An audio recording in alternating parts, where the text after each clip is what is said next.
ready, cause you about to be an ATLien.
No. Get ready, cause you about to be an ATLien.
What's up, squad? What's up? What's up?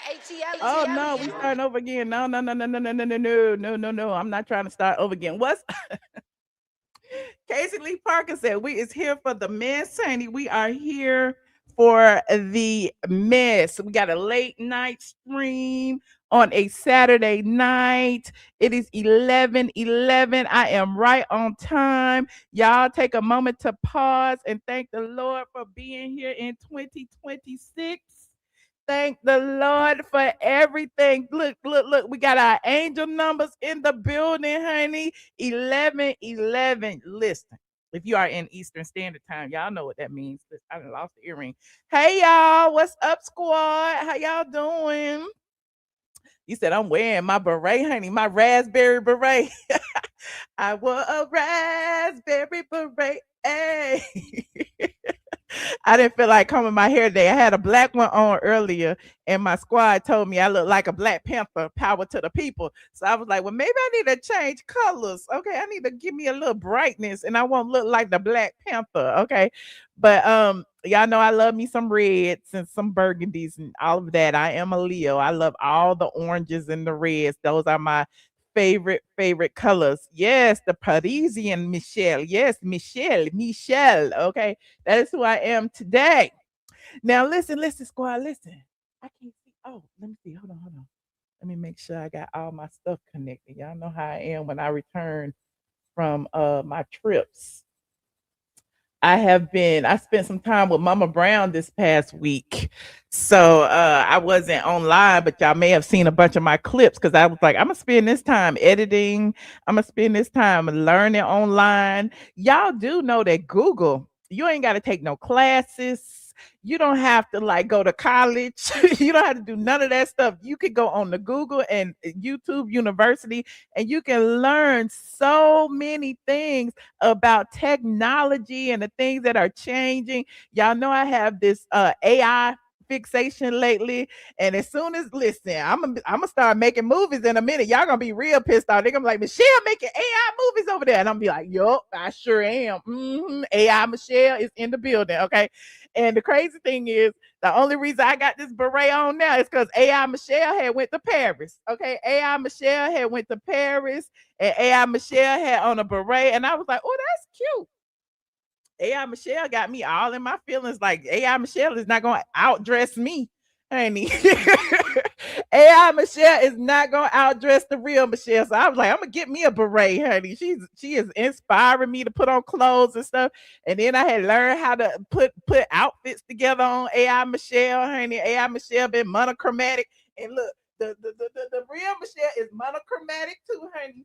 She is burgundy from head to toe, honey. She even had on some little burgundy boots, honey. I was like, oh, AI Michelle is really getting in it, honey. Then I got all my jewelry. AI Michelle be wearing all her jewelry. I said, I'm gonna start wearing all my jewelry at the same time too. Okay. AI Michelle is not gonna because y'all already be trying to drag me, talk about something. You must want to look like that. I'm like, she want to look like me. Okay. I don't be telling the AI what to do. The AI be making me skinny. So maybe I need to be skinny in real life. I don't know. But y'all be like, why you be making AI Michelle skinny? And I was like, I didn't tell AI Michelle to do that. I took a picture from the neck up, and AI Michelle did the rest. Okay. So perhaps that's the way AI Michelle sees me, or maybe that's the way I see myself. Who knows? But I'm beautiful nonetheless. Thick, thick or skinny. Okay. You said AI Michelle is the bum. Okay, so it's AI Princess AG. Okay, we got a lot of the squad over there be doing the AIs, honey. That's okay. We be living our best lives in the AIs. We creating all kind of stories and stuff. But anyway, I am digressing. You said I'm giving AI Michelle a run for her money. Okay, well listen, I paid good money for her. I be paying good money for AI Michelle because I be running out of stories and ideas, honey. AI Michelle did a segment with Shannon Sharp while I was in Tennessee. I don't know if y'all saw it or not, but y'all know I'm gonna show it. Okay, well, I like give y'all time to get in here. AI Michelle did a little segment. Hold on.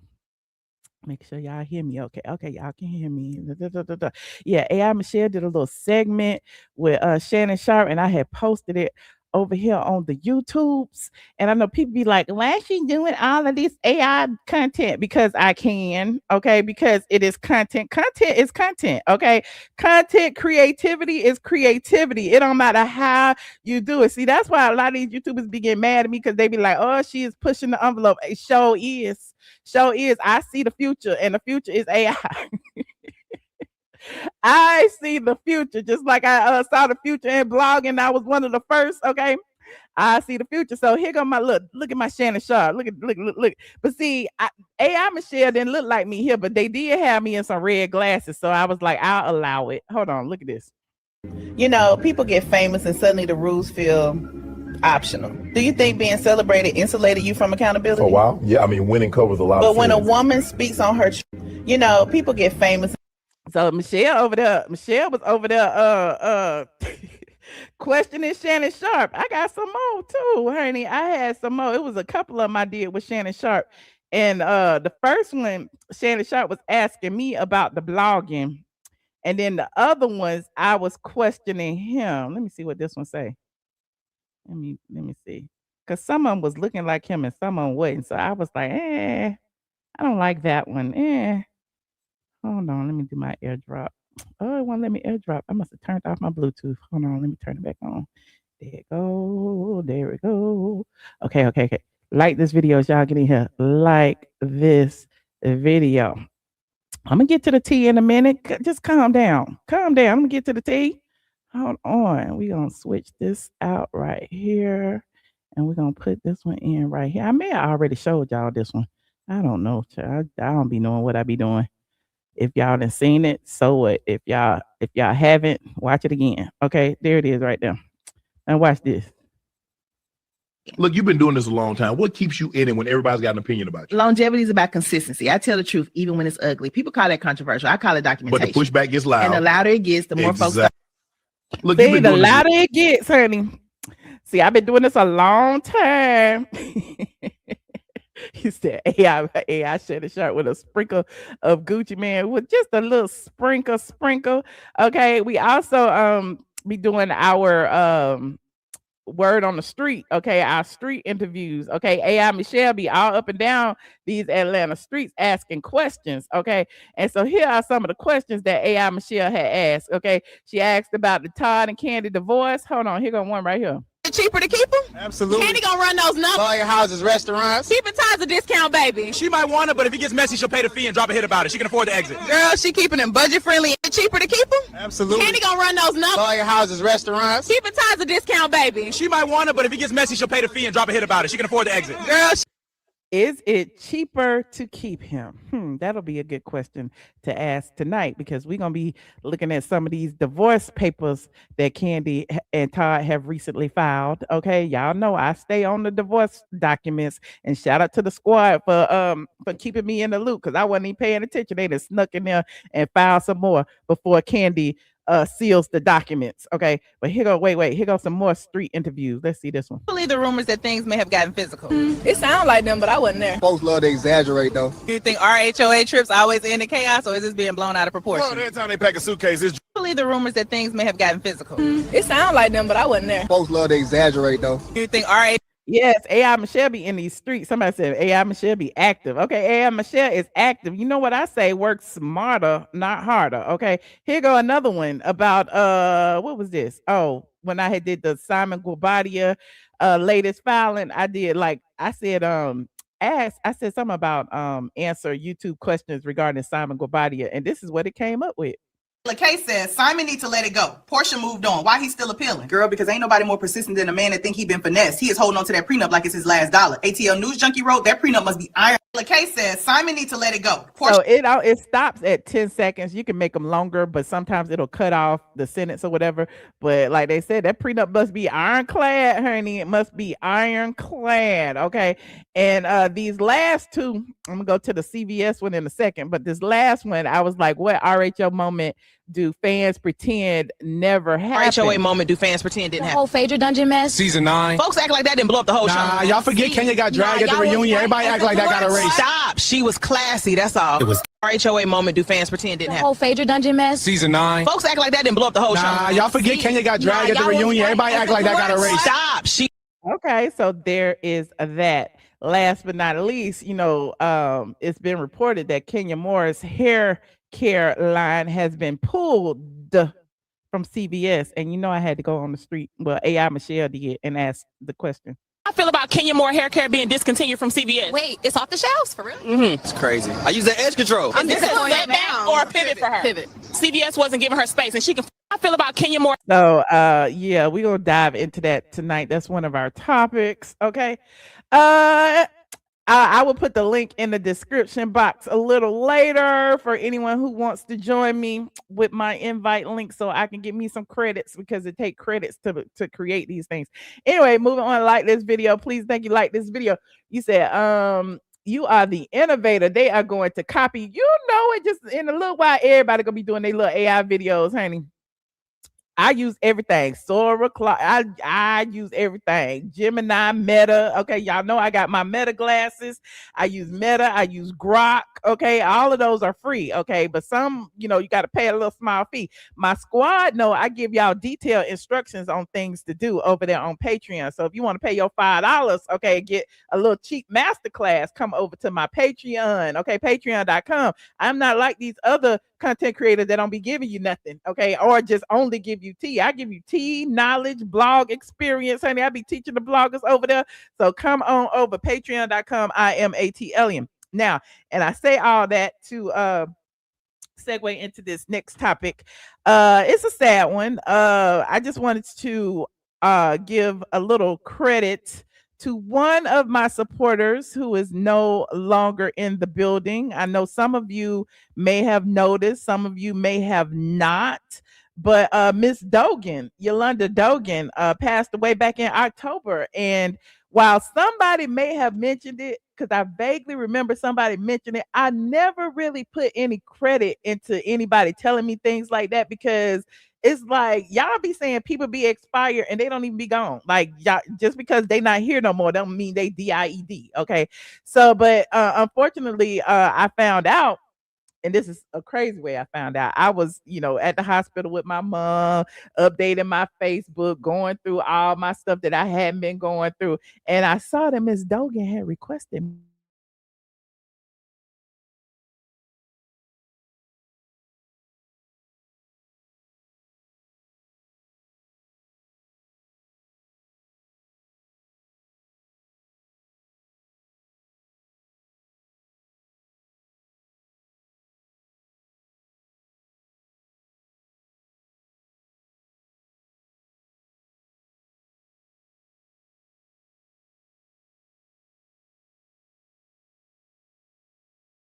My bad, y'all. I didn't froze. That's what I get because y'all know I ain't been home for a week. Okay, please stand by. Please stand by. I can still talk to y'all though, but I had went to my Facebook.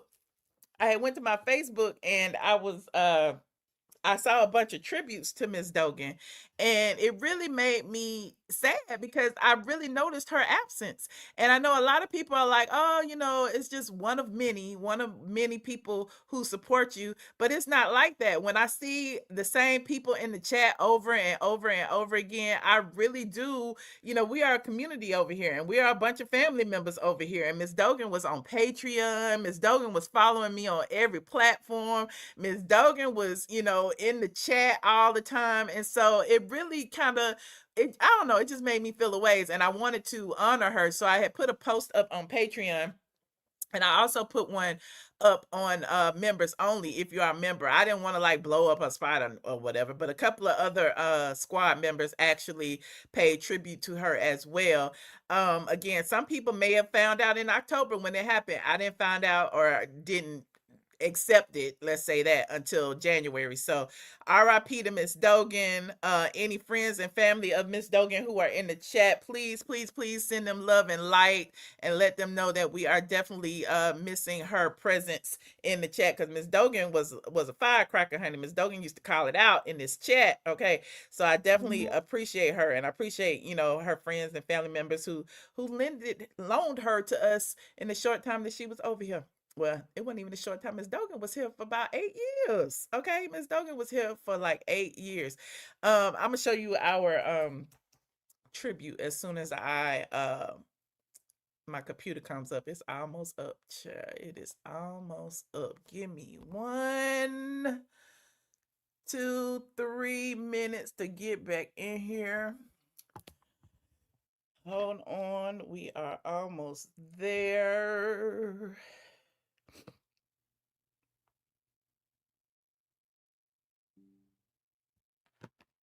StreamYard is that one. Okay, there I am. I am back like I never left. Hold on. Can y'all see me now? Can y'all see me? Here we are.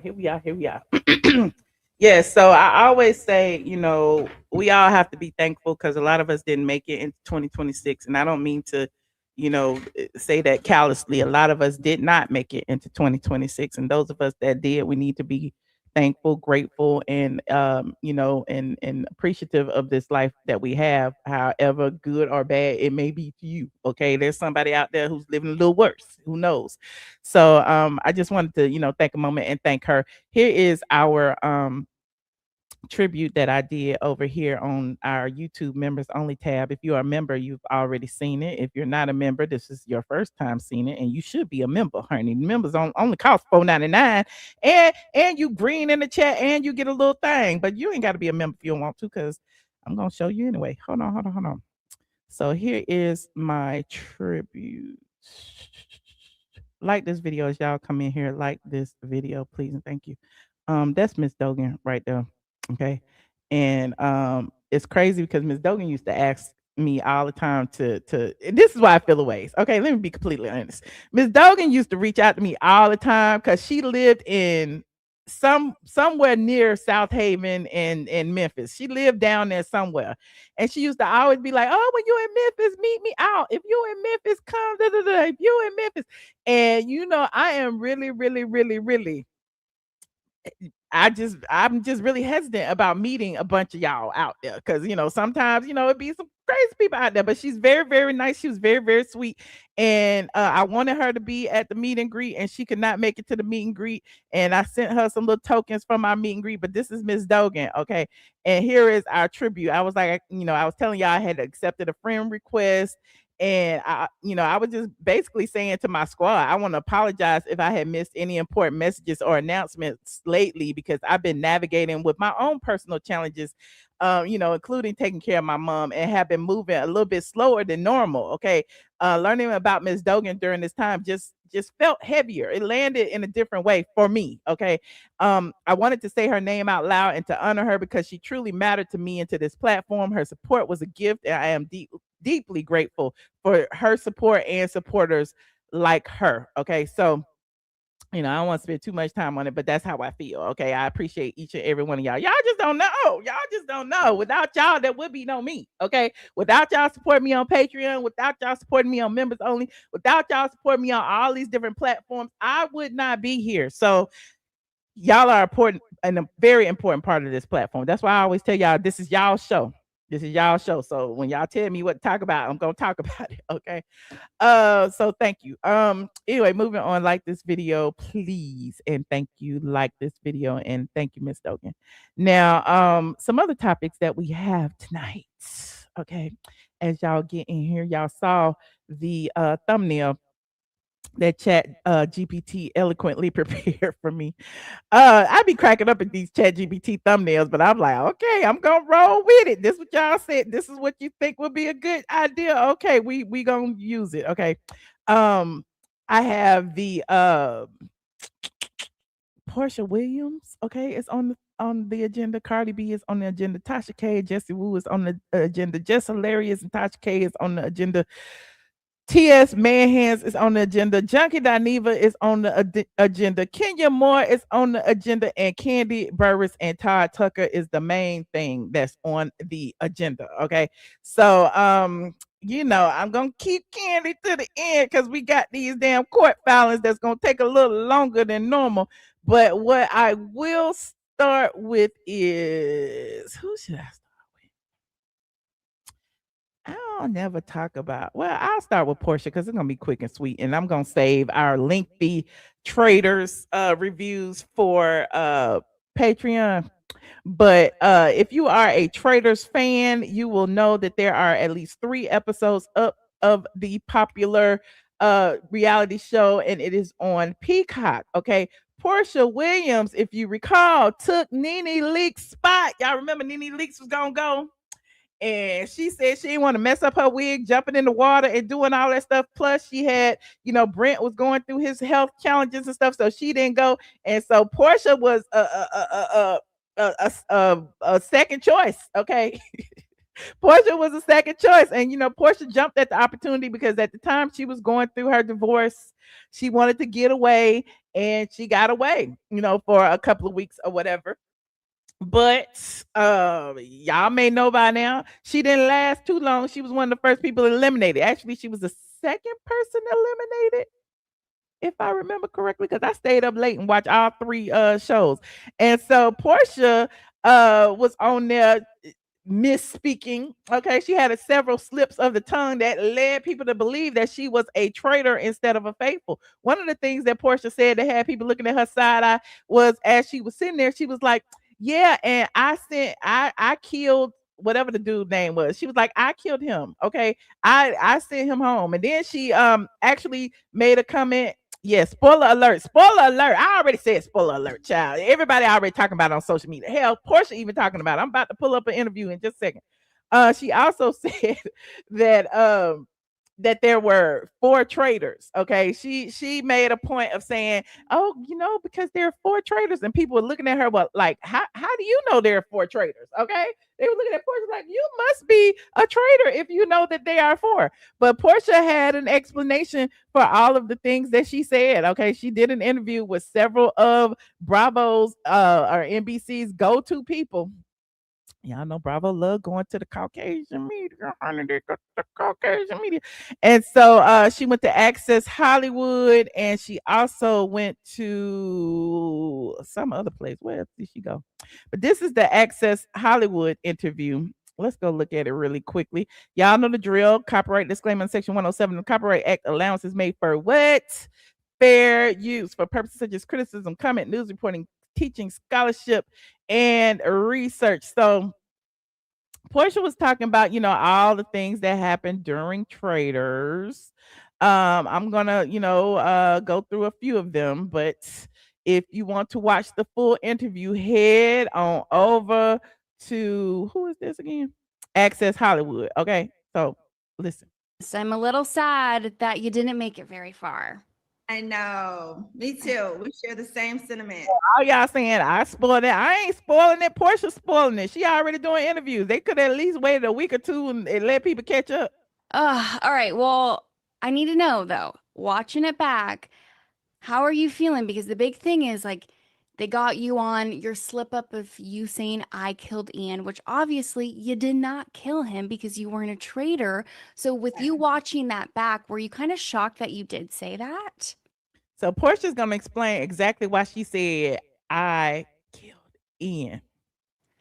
No, I wasn't shocked. I said at the round table that I was strategizing out loud and I was speaking in the mindset of a traitor. So the part of my sentence you didn't hear, I started it out by saying, okay, guys, we need to figure this out. Let's think like traitors. So if I'm a traitor and I killed Ian, so the only part you saw was me say, so Porsha giving us inside production tea. Okay, so Porsha basically saying that they edited out the other part. Okay, you only heard me say that part, but what I did say was, let me put myself in the mind frame of being a traitor. That's what she claims.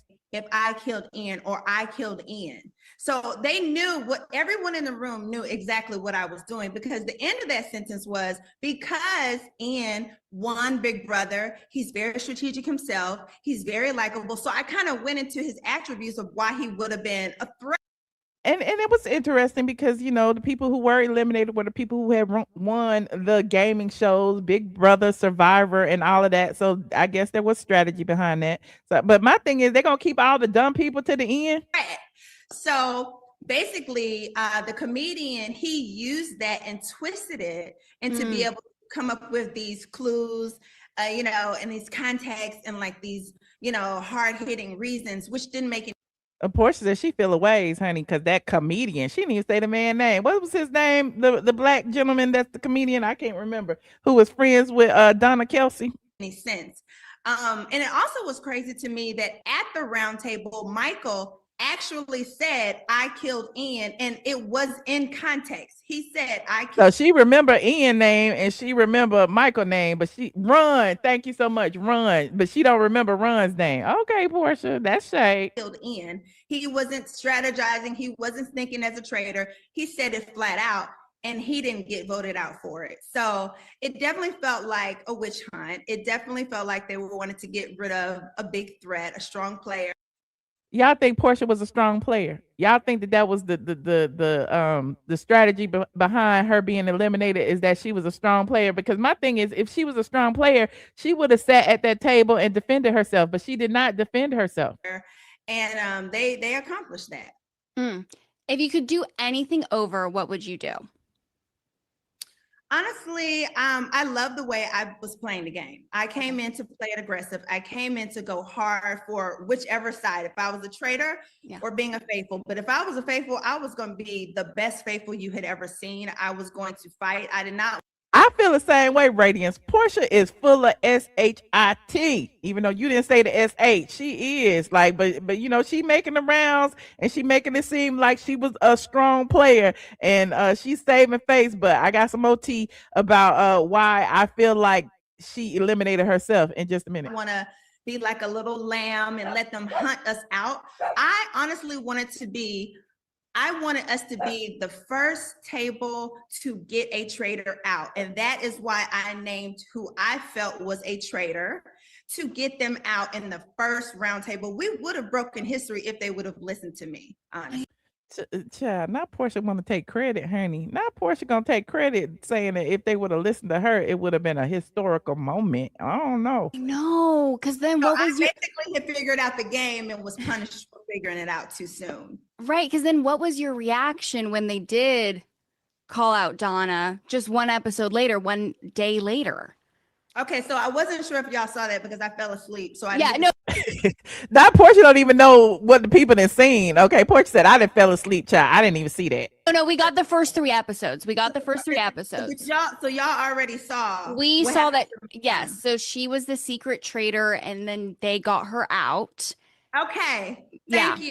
Thank you. I have been saying that the entire time from my very first interview when I met Porsha give it all to T child. She didn't even stop to check. Okay, should I be saying this? her. Matter of fact, as soon as she turned around from Alan showing her her card, I said she's a traitor, and I told everyone that. So when we were going into Spoiler alert, the round spoiler table, alert. I told all the faithfuls that I was talking to, I think we need to go after Donna. So that's why a lot of people did go after her, because Okay, I don't want to hear about Donna. I want to hear. Okay, it's another part about Michael Rappaport because I don't want to spoil too much of it because Porsha was talking about everything.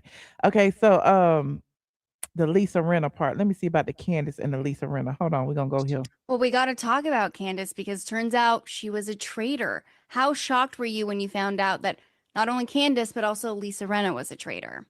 So I felt at the round table, as soon as I walked into the kitchen to confront Candace with Michael to find out if he said, hunt down the housewives at the gravesite.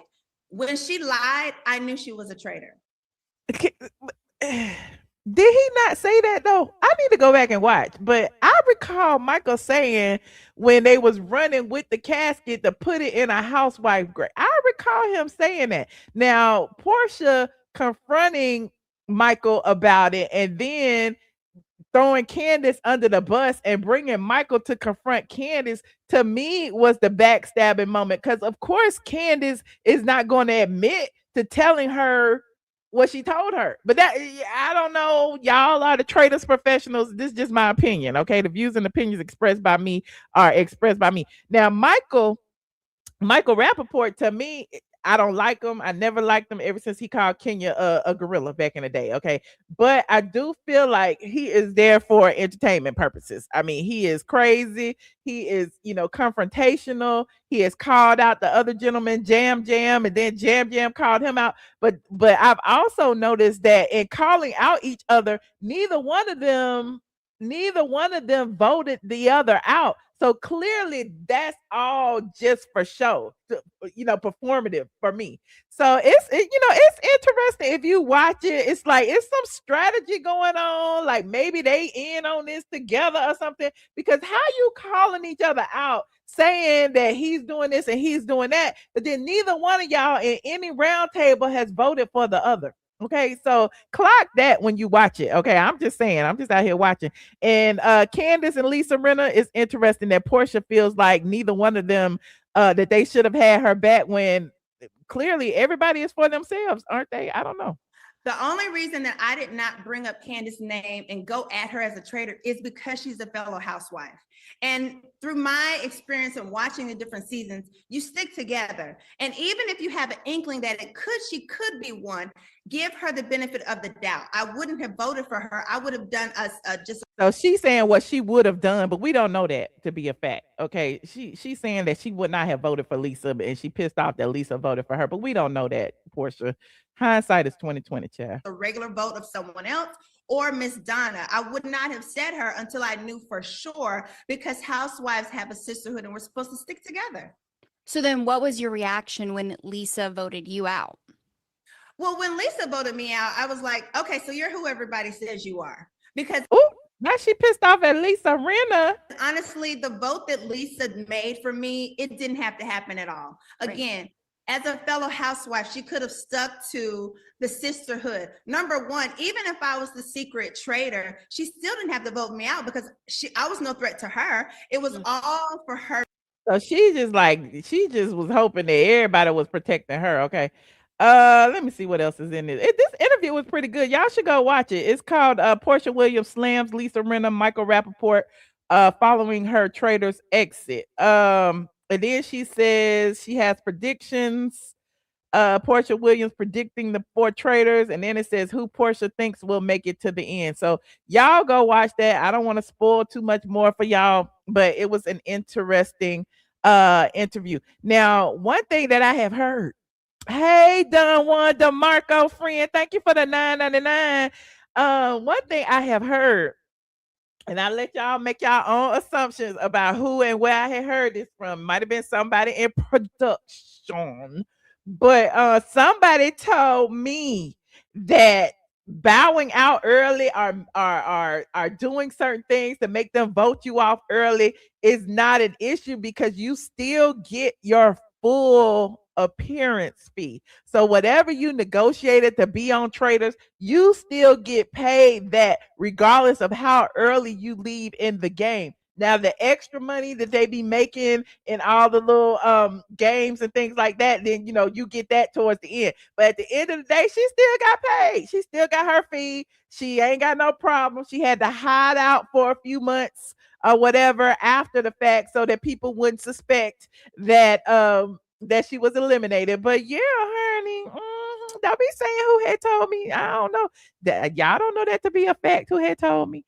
But anyway, I digress. Okay, shout out to Porsha for getting a check, honey, because that's all that matters. She got a check. And shout out to Michelle Carter for joining my Patreon just now. Okay.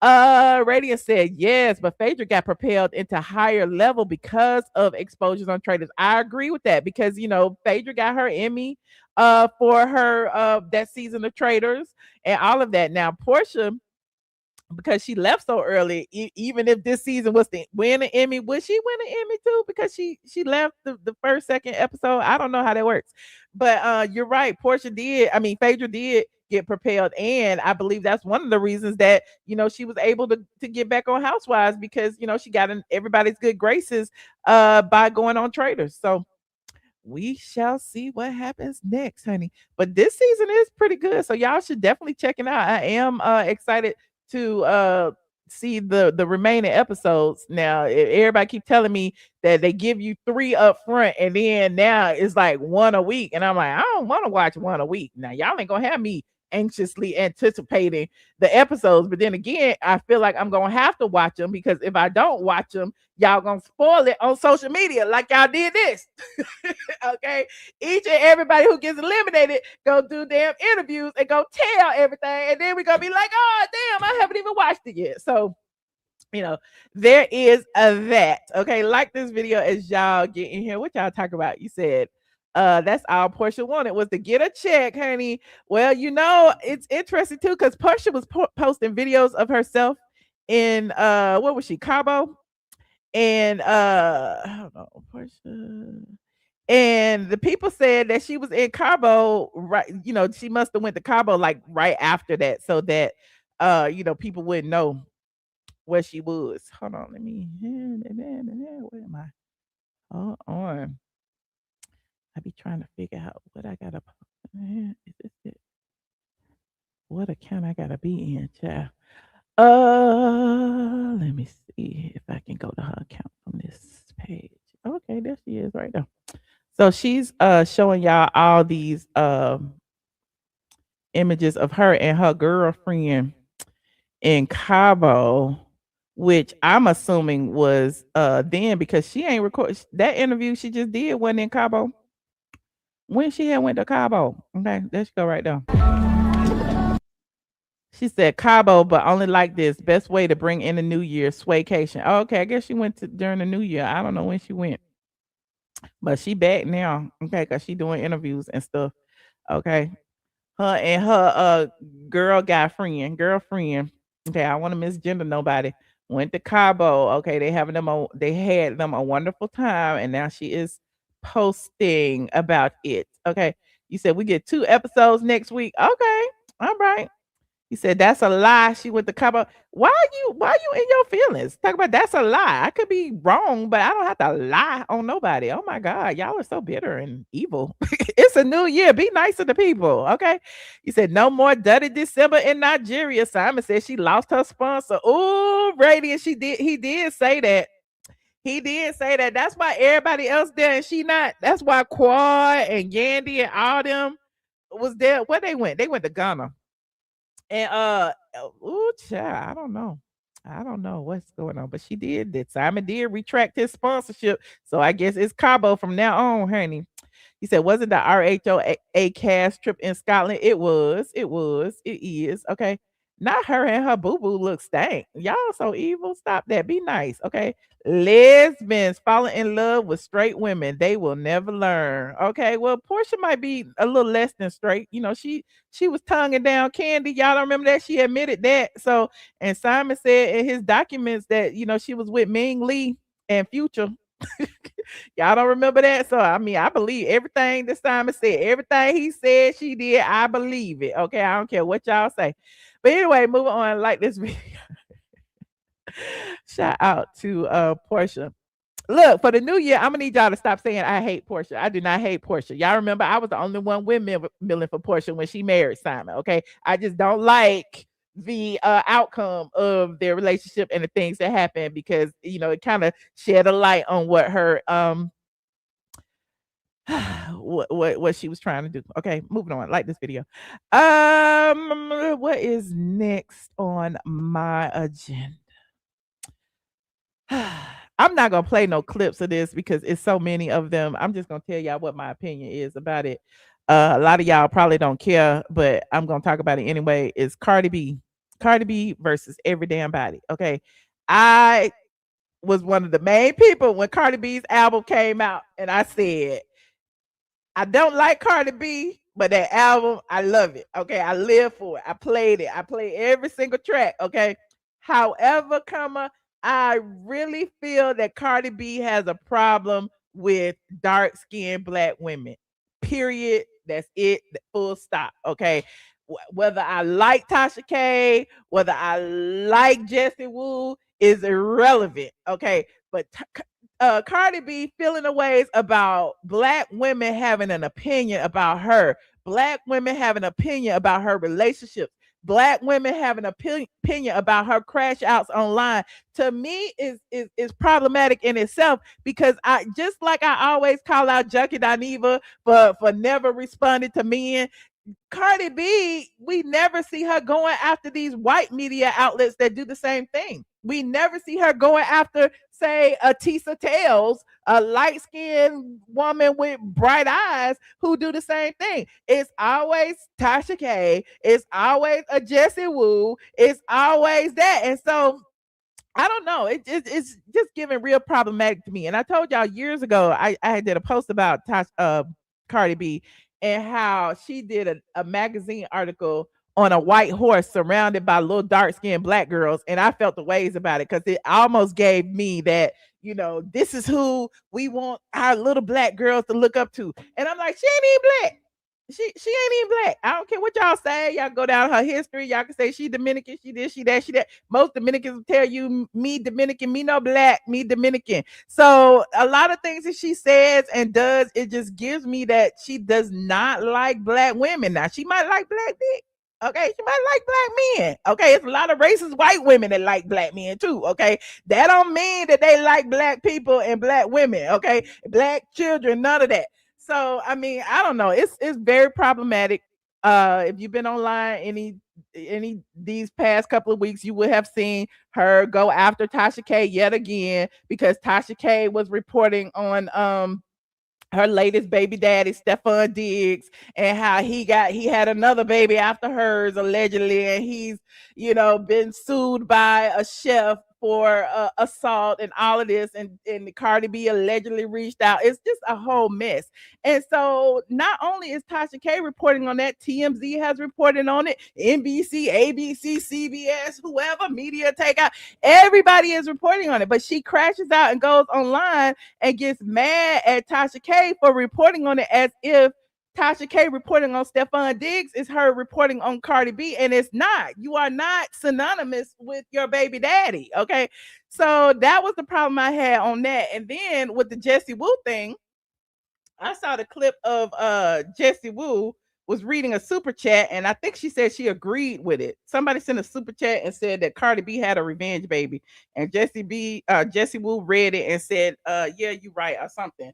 And so Cardi B crashes out online about that, but in crashing out online, you know, she calls Tasha K ugly. She calls Jessie Woo all kinds of names, and they go back and forth. But then Jessie Woo goes and claims that Black women, i.e., us who were born in America, have been xenophobic against her because she's from Haiti. And it's like, girl, like, let them all fight. That's how I be feeling half the time. Let them all fight, because this person problematic, this person problematic, and if all the Black women ain't gonna stick together because they over there dragging each other too. So it's like, what the hell? What's going on? Okay, what is going on? So there's a lot of lines being crossed. That's interesting about it. Now, Cardi B, again, like I told you, it seems like she's at war with every damn body. Can't nobody say nothing bad about her. Okay. Remember, she used to be in it with the blogs all the time. She used to be in it with the neighborhood talk or this person or that person because she didn't like the way they were reporting on her. And again, it was all Black media. And it's like, girl, where you at? Do you be going in on Harvey Levin like that? Okay. Do you be going in on NBC like that? I don't never see her doing that. So, it's problematic. But y'all let me know what y'all think in the chat about that. I didn't want to spend too much time on it, but it did, pique my interest. Okay. You said what? You said let them fight. You said Cardi should address what's her name, Selena Power, but she won't. Just like Junkie Dineva ain't gonna address Mendeecees. She won't. Selena Power is a white woman. Okay. Anyway, moving on. Like this video, please and thank you. Like this video. Another thing I wanted to talk about. We was talking about Jess Hilarious. Since I was talking about Tasha K and Jess Hilarious have been going back and forth because apparently people are saying that they look alike, right? So I had pulled up these pictures and I'm like, they do look alike. Hold on, Tasha K, Jess Hilarious. They do look alike. They do. And Jess Hilarious, apparently, let me see, Jess Hilarious. Let me look at Jess Hilarious with short hair. This is Jess Hilarious with short hair. I just pulled it up. Okay. I pulled up Jess Hilarious with short hair. That look like Tasha K right there. Okay, that look like Tasha K right there. That look like Tasha K. That could be Tasha K right there. All could be Tasha K right there. Just hilarious. They both are beautiful brown women. Okay, short hair, long hair, weave, ponytails. That could be Tasha K right there. Is that Just Hilarious? That could be Tasha K right there on the right? Y'all see that picture over there on the right? That could be Tasha K. It won't come up. But yeah, there's the video. Hold on. They say this Just Hilarious right here. This video on TikTok. Stop it. I don't want to hear the music, Lord. Hold on. This right here could be Tasha K. Who is this? That's Just Hilarious. That look like Tasha K from the back. Don't that look like Tasha K from the back? Well, apparently Jess Hilarious had did a video and said something about Tasha K look dirty. Tasha K is a junkie. Tasha K. And Tasha K did a video responding to it. Hold on. We're going to pull it up. A little clip of it. Hold on. Tasha K. Just Hilarious. Oh, gosh. Oh, it's 20 minutes long. I am not going to play it. But, hold on. Let me see. Is there a shorter clip? There ain't no shorter clip. So Tasha K over on her platform, if y'all care to go watch it. Here go a little short clip. Let me put this little short clip in here, chat. Tasha K says Just Hilarious look like Nemo. Tasha K, let me see. What did it say? Oh, I can't hear it. Hold on. Unmute. Let me unmute it. Unmute. Okay. Now play it. I ain't even got no makeup on. All I got is my eyeliner. I got some line right here. And this is, you put this on the internet. So Jess Hilarious, the part that we missing is Jess Hilarious called her a junkie. Hold on, what's this? You to sit up and project that, saying that I look like a junkie, because you've been saying this for a long time. Bitch, I ain't never smoked crack. You from Baltimore. Don't make me go. She must have thought she was talking about Dineva, junkie Dineva. I don't know why she would call Tasha K a junkie. I ain't never got junkie. Now, messy maybe, but not junkie. Wondering why you was born with sunken cheeks. Don't get me started, okay? Eyes already hollow. Oh. Uh-huh. Yeah. I'm not going to say what your mammy was doing. But they're both pretty. I mean, they either, whether you like them or not, I don't neither know one of them that, is ugly. but I just know the way you came out with abs already, bitch, somebody was doing something, because we know crackheads, they just have abs just by nature. You just sit up. Okay, I want to hear what she said. What just has said? Hold on, what she said? Hold on. Jess Hilarious and Tasha K.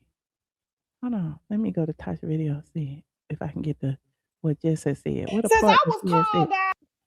Hold on. Let me go into the transcript and see. Because I want to hear what Jess says. Ain't no oh, there it is right there. Hold on. We ain't got nothing but time. Y'all like this video. Like this video. Let me see what she said. My sister. Breakfast Club. Yada yada. Let me see. Decided to call her a junkie and respond. What is the audio? Okay, here it is right here. Listen at her. I could never look like Tasha K. Ever. I would have to do so much crack. Somebody on the chat. They always fucking playing.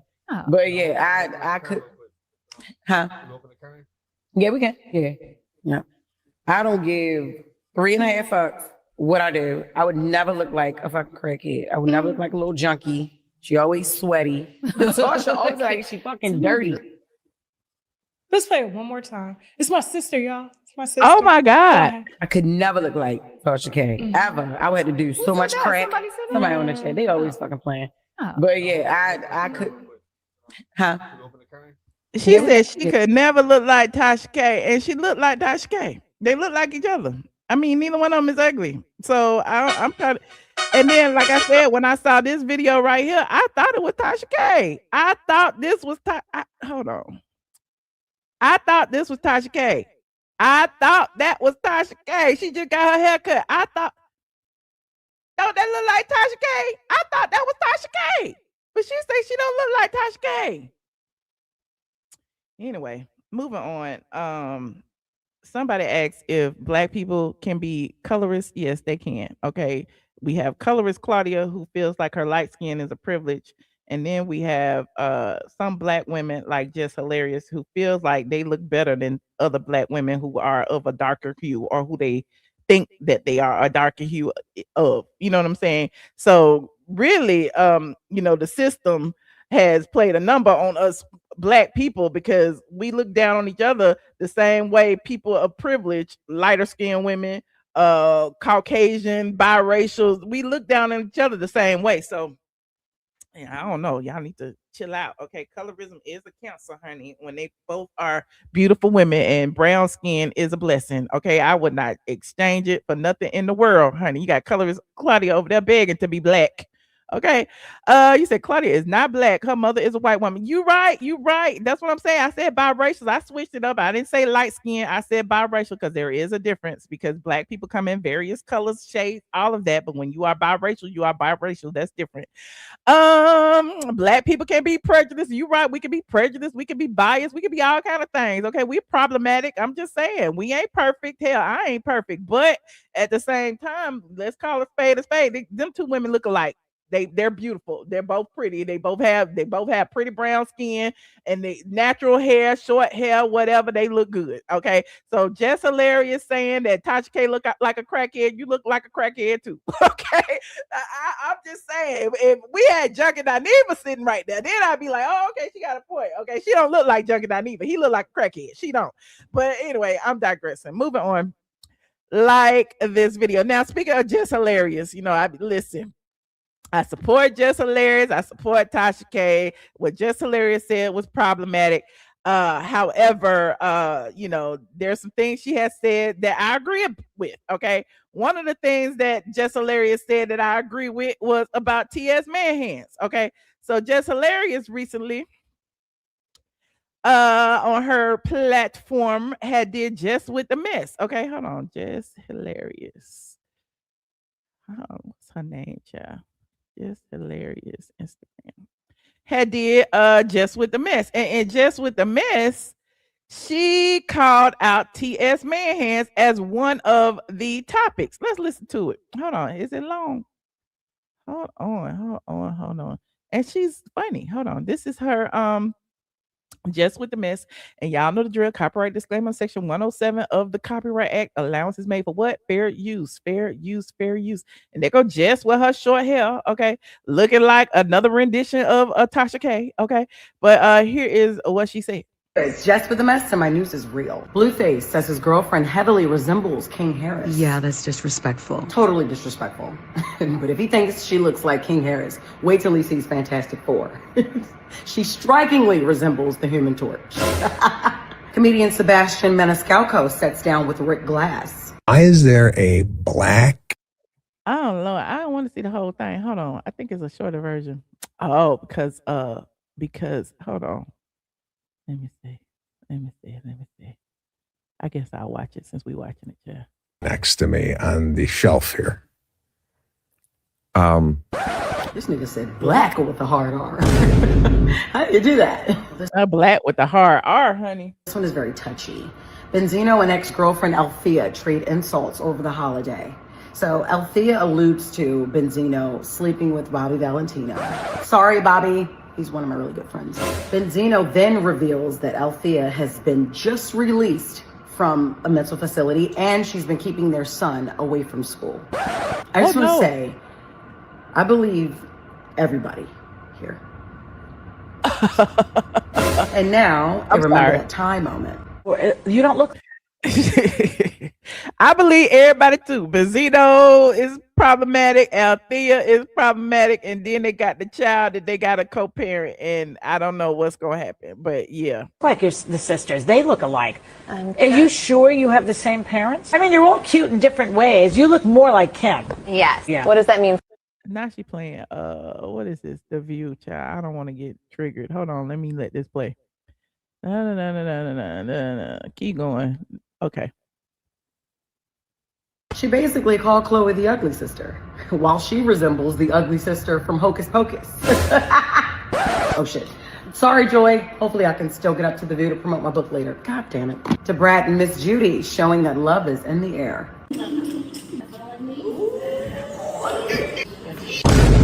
Ooh, was that a boner? Get a room. I love it. Brielle Adams. Y'all are hilarious. Wheatley does the cannonball contest.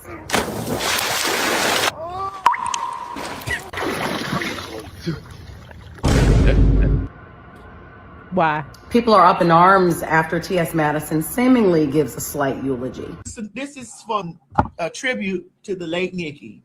Now listen, I almost never agree with what's his dick, right? But we can agree that he wasn't wishing death on Nicki Minaj. I don't believe that. I think it was more so of the old Nicki that he once knew is now gone. And now this new Nicki is completely unfamiliar to him as she sits with Erica Kirk and tells the world that it's okay for boys to be boys. If Nicki would have said it's okay for men to still know they're men, then it's like, oh, we get what you're saying. Oh my God, oh, okay, I got it. Comedian Lala Milan. She didn't say nothing wrong. She didn't say a thing wrong, did she? I want to see the rest of it. Expresses why she's open to dating women. I was like, you know what? Maybe it's not that bad because as far as I'm concerned, I already dated a woman. When was this? My kid is, my baby mama wasn't actually a woman, but the characteristics and stuff. Listen, feminine men exist. It might not be that bad because I was already homo.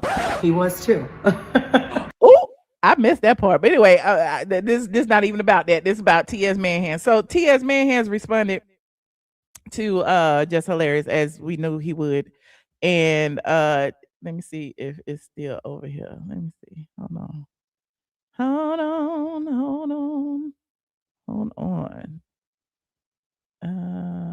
Where is my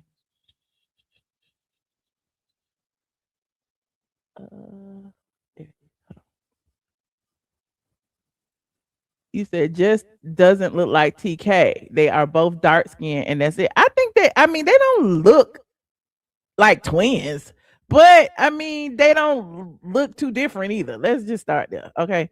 So he posted this on his Instagram page. Okay. He posted Jess Hilarious on his Instagram page, and he said, I want to thank my homeboy Robert for truly understanding. Sometimes real N words need real men to dissect things properly. Thanks, bro. Just hilarious. You could have got a lineup though, my boy, before you hopped on. So it's like, what's the problem? I honestly think he's just doing that for clout, because at the end of the day, Just Hilarious is still on the Breakfast Club. Okay. At the end of the day, Just Hilarious still has people, watching her Just with the Mess. So I mean, what you get mad that somebody calling you a dude for when you a dude? Okay, I'm still trying to figure this out. And why would your response to Jess Hilarious calling you a he be to call her a him? Because you calling her a him is not gonna change the fact that she's not one. You know what I'm saying? I said the same thing when he goes at me and calls me Gary Coleman. That ain't gonna make me no man just because you say it. Okay. But anyway, I am digressing. Okay. You said, where is Phaedra? Where is Phaedra? I don't know where Phaedra is. Moving on. Like this video, please, and thank you. Like this video. What do y'all think about TS Manhands constantly disrespecting Jess with the Mess and other women? Let me know. In doing so, I was also tagged in another, somebody brought this up about TS Manhands attacking women. Okay, hold on. And I had to respond. Okay, I had to respond because y'all know I was the first person who called TS Manhands out about being in women's bathrooms and going in on them about maxi pads. If y'all don't know, you could Google it. You could type in TS Madison maxi pad on YouTube, and my video will come up from about 2 years ago. He was in a women's restroom at a truck stop, and apparently the lady was in there changing clothes, and he saw her big maxi pad, and he had to run out, just like little boys do, run out to his car and go live and tell people that, it was a woman with a maxi pad on in the women's restroom. Okay. And so now people on X, okay, shout out to Harriet Eve and shout out to Jeff for tagging me in this. I believe it was Jeff. Wrote this, and some of it I agree with it, and some of it I'm just like, But Harriet wrote, Black transgender woman TS Manhands gained notoriety by disrespecting, degrading, and dragging Black biological women on social media with no pushback from Black biological women. Jess Hilarious responded to a delusional, disrespectful Black transgender woman, and somehow TS Manhands became the spokesperson. She put spokesperson for the Black transgender community. TS Manhands is one of the Black homosexuals who put sexual orientation over and above race until it is beneficial. What's interesting to me is that the LGBT community has never fought for Black homosexuals or Black transgenders unless it was beneficial for them and the Democratic Party. I don't know about that, but that's her opinion. It's the audacity of TS Manhands being all up in his feelings after all the diabolical disrespectful ish he has said about Black biological women. I can agree with that. Miss me with the fake outrage from this fake hoe. Biological men should never be allowed in biological women's bathrooms or locker rooms. Now she brings up a clip of TS Manhands, and when I played it on my live stream back in the day, I twisted his face and edited his voice, but this is the actual video unedited so that y'all could see with your own eyes how he feels about women. And this is him with an Instagram filter on, clearly, because his skin is not that smooth, honey. His cheekbones look like saw. But anyway, hold on, listen to this. I just left out of the bathroom at one of these rest stops over here on the road trip, bitch. I just saw the biggest motherfucking maxi pad I ever seen in my fucking life. Okay? I went in the stall to pee. I came out from peeing, and this lady had her shirt, her panties, her bra, and her motherfucking big gigantic ass ultra maxi pad hanging over the stall. I can't. It might be this bitch right here running. It might be that bitch over there running. I can't. So while you in there talking about max pads, why would you actually like try to humiliate the woman coming out the bathroom? Like, that is crazy. Somebody said that's old, give it up. It don't matter if it's old or not, it happened. Y'all act like just old tea don't exist. Okay. The same way y'all be doing me about the Junkie Dineva stuff. Y'all act like because it's old, it don't matter. It matters. It gives you an insight into somebody's personality, into their psyche. So yeah, it's old, but yeah, it's him, and yeah, he did what we said he did. So old or not, we gonna talk about it. Same thing, colorist Claudia. Yeah, it's old that she said she can't see black people in the dark, but she said it, and it gives us insight into her personality and the way that she feels about people. Okay.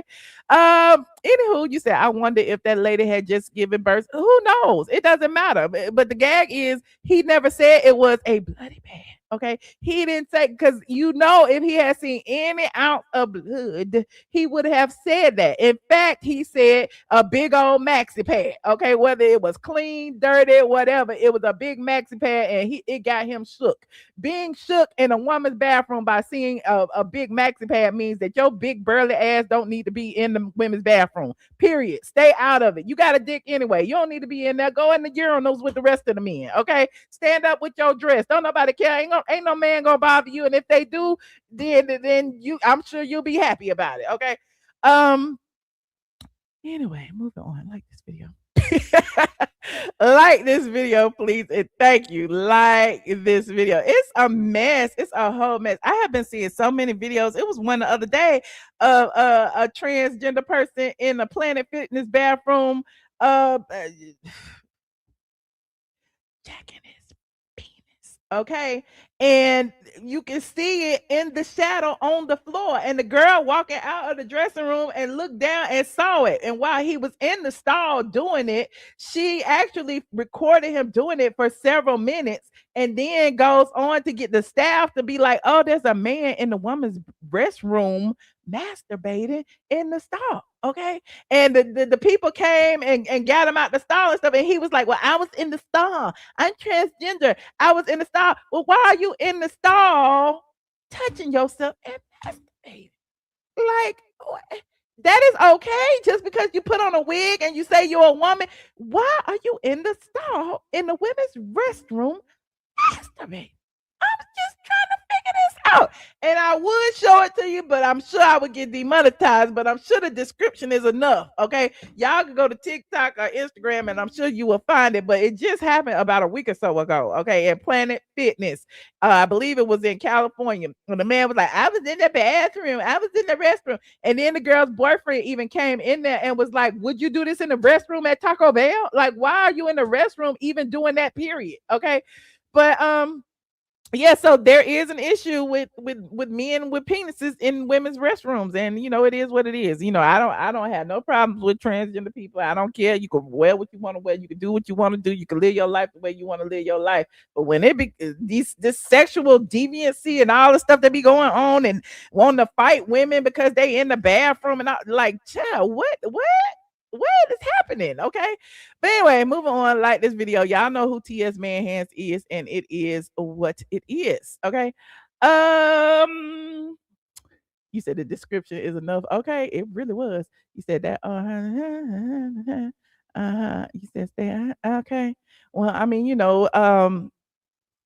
time reveals all. Okay. And I just know that time is going to, TS Hands and his black magic is going to be over soon. Okay. I'm just letting you know, but I am digressing. Moving on. Like this video, please. And thank you. Like this video.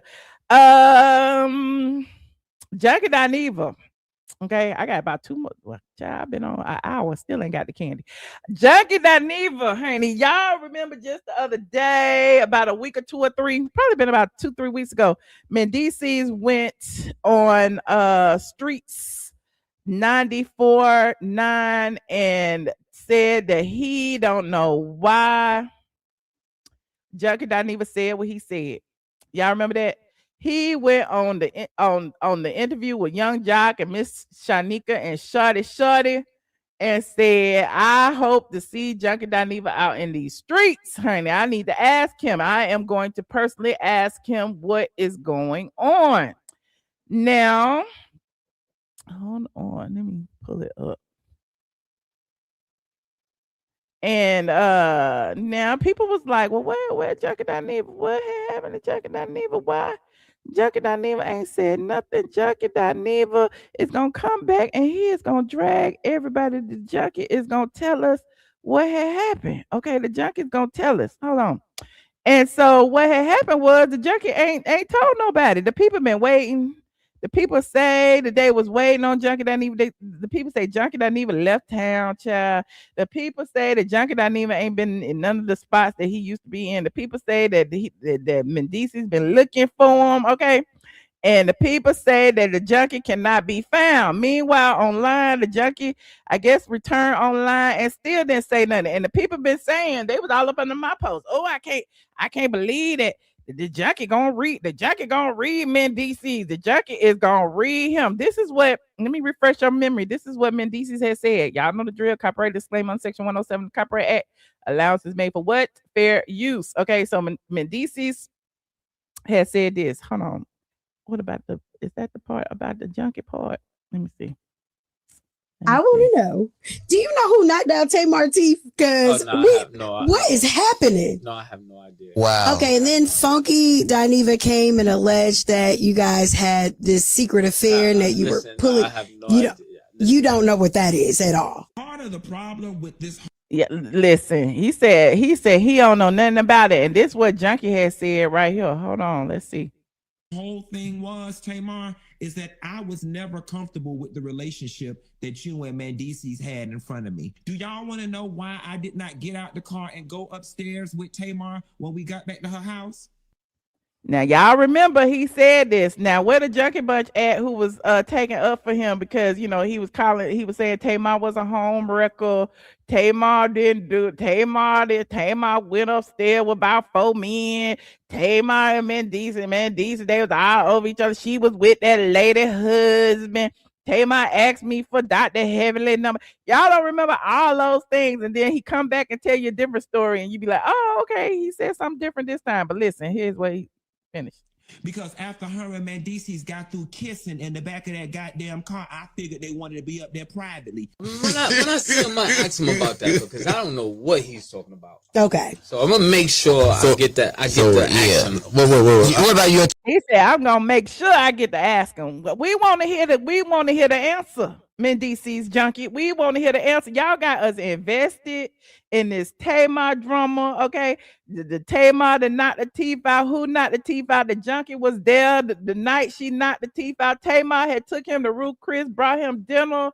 Then they went to V12 Live and had a party. And Junkie got mad because they wanted Tamar in the pictures and not him. And then he was like, that wasn't no party for me. That was for her. Then he started dragging her. Like, I'm just trying to figure out what's going on. And it don't matter if him and Tamar were kissing. It don't matter if him and Tamar were talking. What matters is Junkie went to his platform and created a narrative that Tamar Braxton was a home wrecking whore, a slut from the 90s, okay? And everybody ran with it. And nowhere have we heard that any different, okay? Mendeecees said they not together. Even if they did, he was like, even if I wanted to, I could, but I didn't, okay? So I don't know. Tamar, what happened that night at the party? Nothing happened. Y'all was kissing? Nothing happened. Nothing. So wait, I want to ask this question a little differently. Come on. Because y'all just hit him with these questions and he's like, right? Young Jock said, I'm a twist it. I'm gonna ask him a little differently. Look at Mendeecees' face. He like he ready for it. I think it wasn't just that Funky Dineva came out and just said these allegations. It was his On that level video. of doubling down and tripling down and quadrupling. See, that's the point. This is a man, honey. When you come at a man, see, Junkie used to going at all these women and saying all this negative stuff about women and calling them whores and bitches and fish and stuff. We ain't never heard him drag a man, honey. And now here's Mendeecees and Young Jock. They was like, listen, it ain't even about what he said. It's about him doubling down. It's about him affecting your relationships. It's about him affecting your kids. It's about all of those things that he did that didn't have shit to do with Tamar, okay? And the fact of the matter is he has never, ever, ever addressed Mendeecees when he was the topic of the conversation. Tripling down on it. Yeah, I can't wait to see him. Cause I really can't wait to see him. I pray I bump into him because I really want to ask these questions myself. But so he never saw y'all kissing. He said, I pray I bump into him because I want to ask him these questions. Okay. Junkie Dineva is not going to answer to no man. He going to run scared like the little bitch he is. Like y'all wouldn't even like talking close. She had an ear part in, so he had to get close to make she hear you. But you were single at this point. This was a few months ago. It ain't like y'all was together. I mean, technically, if I wanted to, I could do anything I wanted to. I don't have to. It's not at this point I'm answering to somebody. Right. But that's not the case. Okay. I want to know, do you know who? He said, technically, if I wanted to, I could, but I didn't. Okay. Even Tamar said, if we wanted to, we could, but we didn't. Okay. So I don't know. I mean, you know, people gonna believe what they want to believe anyway. People gonna believe who they want to believe anyway. But I told y'all before, Junkie Dineva is a misogynistic junkie. Okay, he has lied on people before. He uses his platform to smear people's names. He did it to me, which is what triggered me to talk about the Tamar situation. Because how you mad at somebody you say your friend and then come on and like literally try to obliterate her? How you mad at somebody you say is your friend and then go on your platform and be like, ain't nobody gonna believe you anyway? And that's the point. He was using his platform to kind of like sway people's opinion and then to go live and be like justifying the fact that don't nobody like her anyway, so ain't nobody gonna believe her anyway because don't nobody like her. I can say whatever I want to say, ain't nobody gonna believe her. Ain't nobody gonna believe her. So, you know, there's that. Okay, there is that. Junkie is MIA. Where he at? Y'all let me know, where is the Junkie bunch? Okay, because I know y'all camp out over here. Okay, where is the Junkie bunch? Y'all be like, Junkie this, Junkie that. Junkie gonna save the day. Junkie gonna curse everybody out. Junkie gonna tell y'all what it mean. Where he at? I want to know because we had all the YouTubers was talking about what Mendeecees had said. Okay, it was all up and down the timeline. Mendeecees say he looking for Junkie. Mendeecees looking for Junkie. Them same YouTubers. I ain't even seen the YouTubers asking this question. Okay, that I'm asking. Where is Junkie? Where is the answer? We need some more content. Where is the answer? Okay, don't be acting like you know you gonna don't do stuff publicly and then apologize privately. Okay, if you gonna apologize to Mendeecees or if he apologized to you, we need to see it. Okay, you came to the internet to drag Tamar, you put Mendeecees in it, you talked about you did all of that, and now you radio silent. You ain't said nothing. If I'm wrong, y'all let me know, Junkie Bunch. I mean, where y'all at? If I'm wrong, y'all let me know. You say, I can't believe my 80-year-old mother knows about this junkie. Look in the jail database. He in the jail.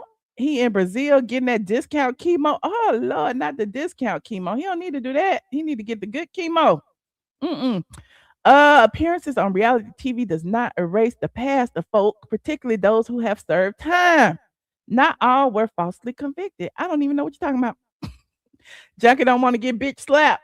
Well, anyway, I just wonder if y'all see what I see. Okay, I'm just saying. I say it all the time. I know y'all be like, you say he don't like black women. He just don't like you. He don't like no black women. And the fact that he disrespect y'all, and y'all are the reason he make his money. But when a man comes and step to him, all of a sudden he goes radio silent. It's just interesting. This is 2026. We calling them out as we see them. Moving on. Like this video, please. And thank you. Like this video. Somebody said, ask Dr. Heavenly where a junkie is. I don't know.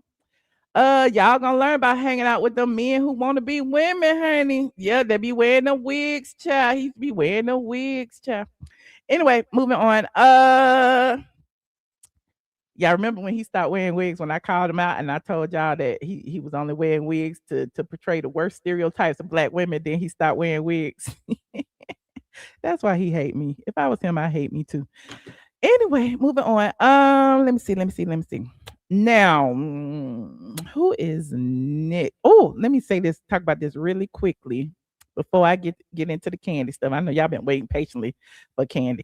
CVS has discontinued Kenya Moore Hair Spa. Not Kenya Moore Hair Spa. I'm sorry.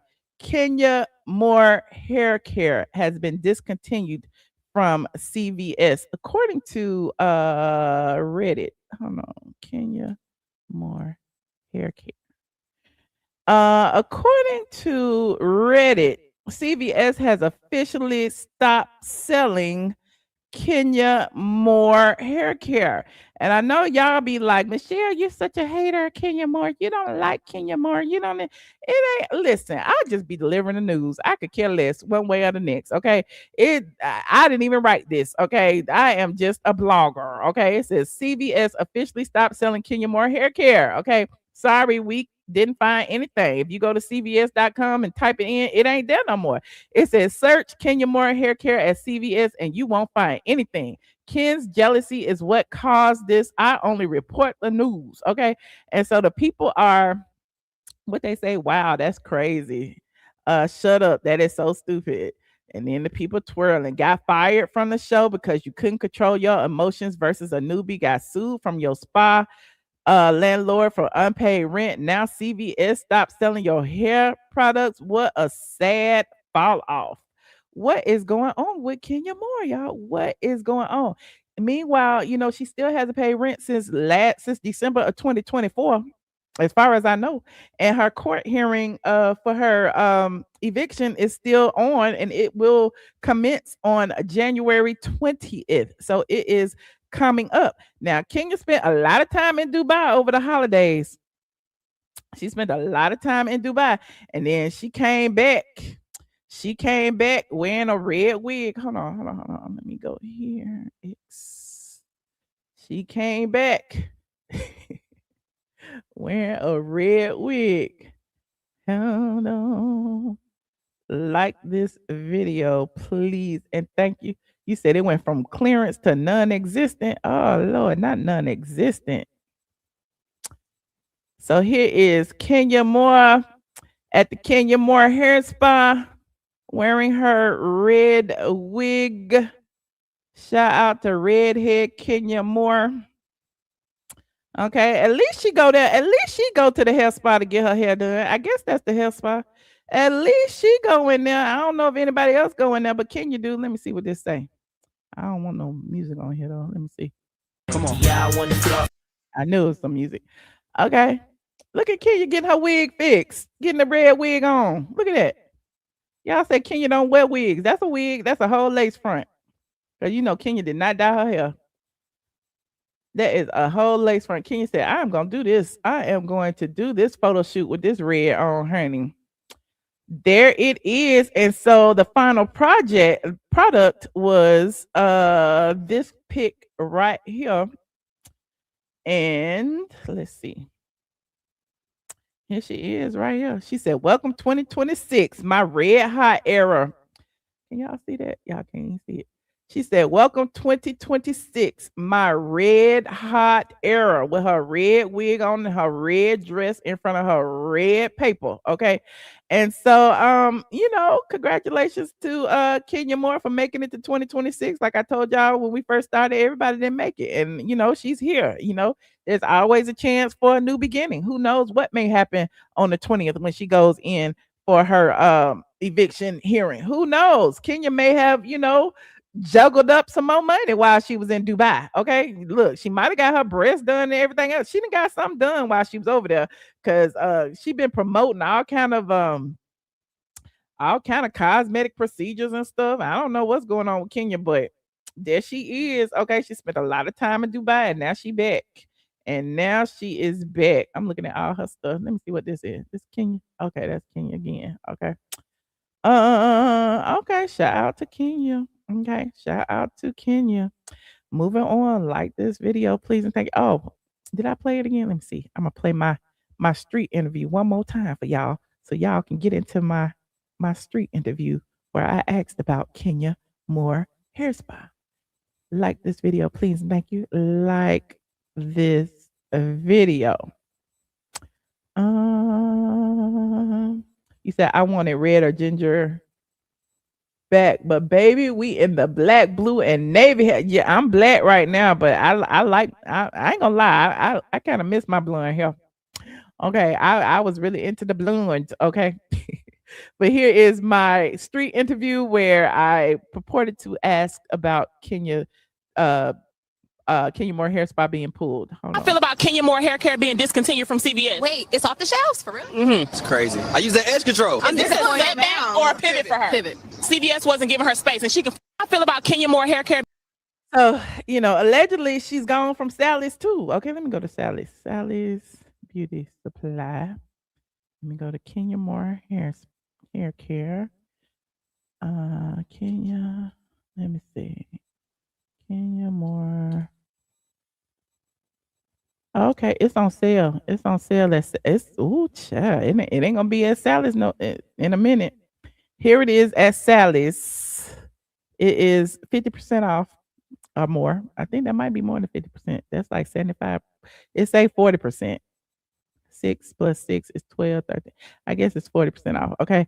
So there are Kenya Moore's products that are available still at Sally's, and they are on clearance. So once they gone, they gone. So go on over there and pick up the last few items of Kenya Moore hair care stuff. And yeah, support your girl. She need it now more than ever.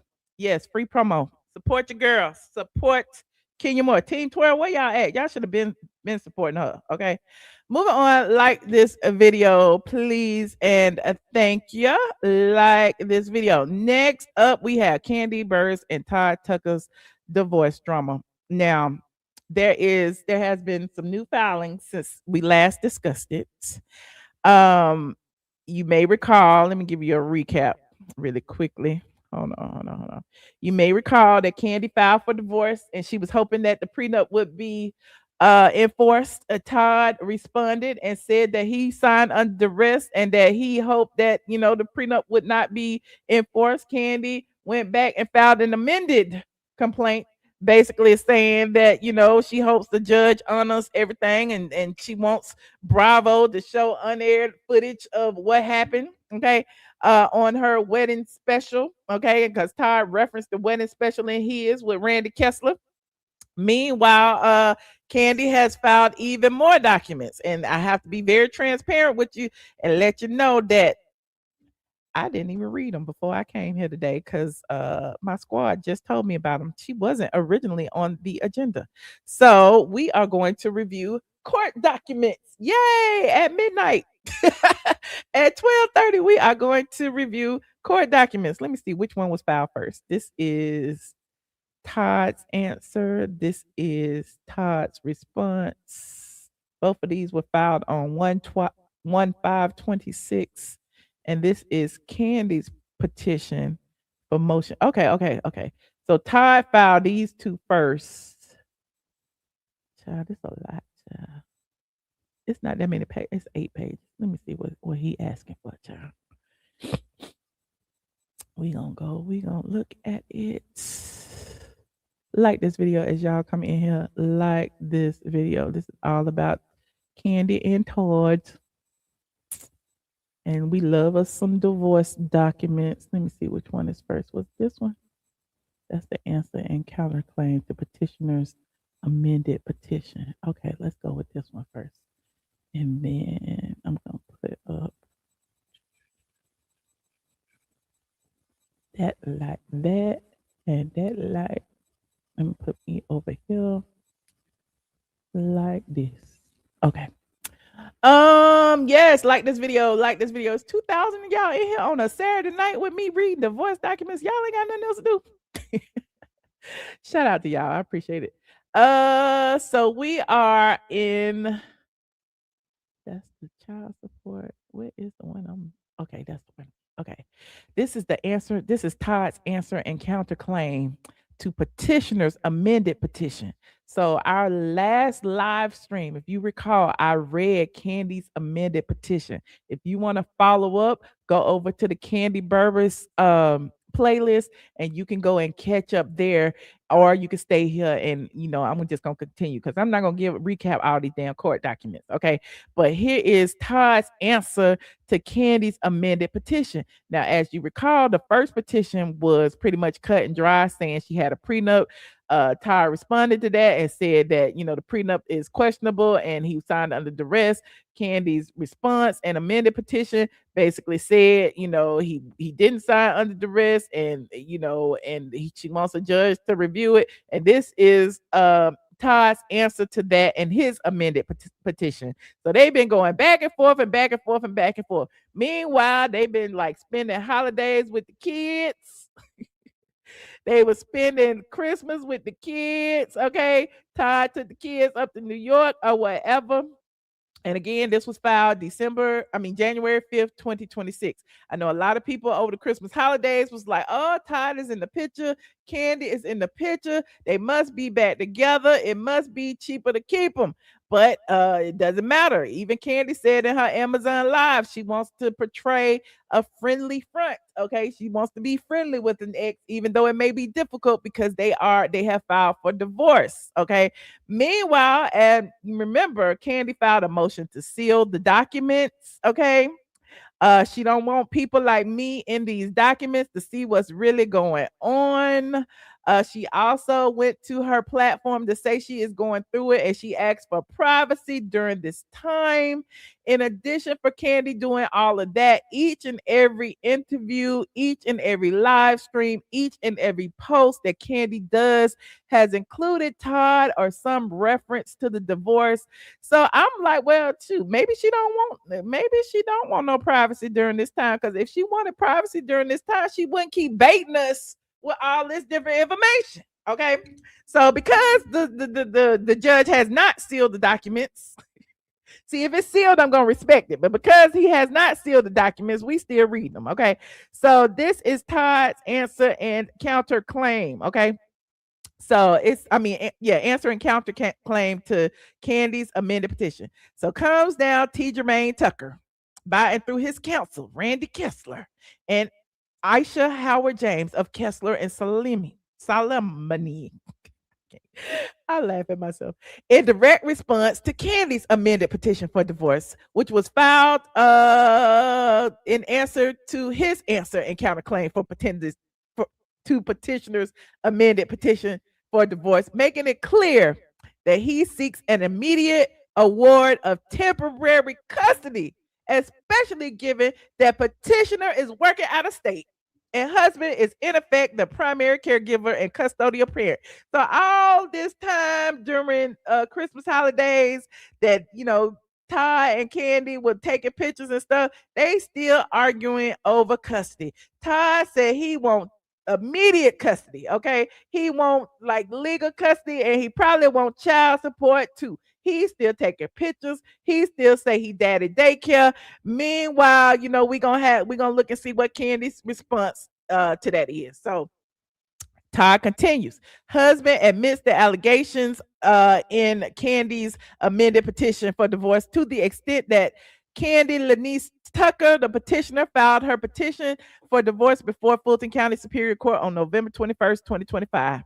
By way of further response, husband filed his answer on November 26th and filed his acknowledgement on December 17th.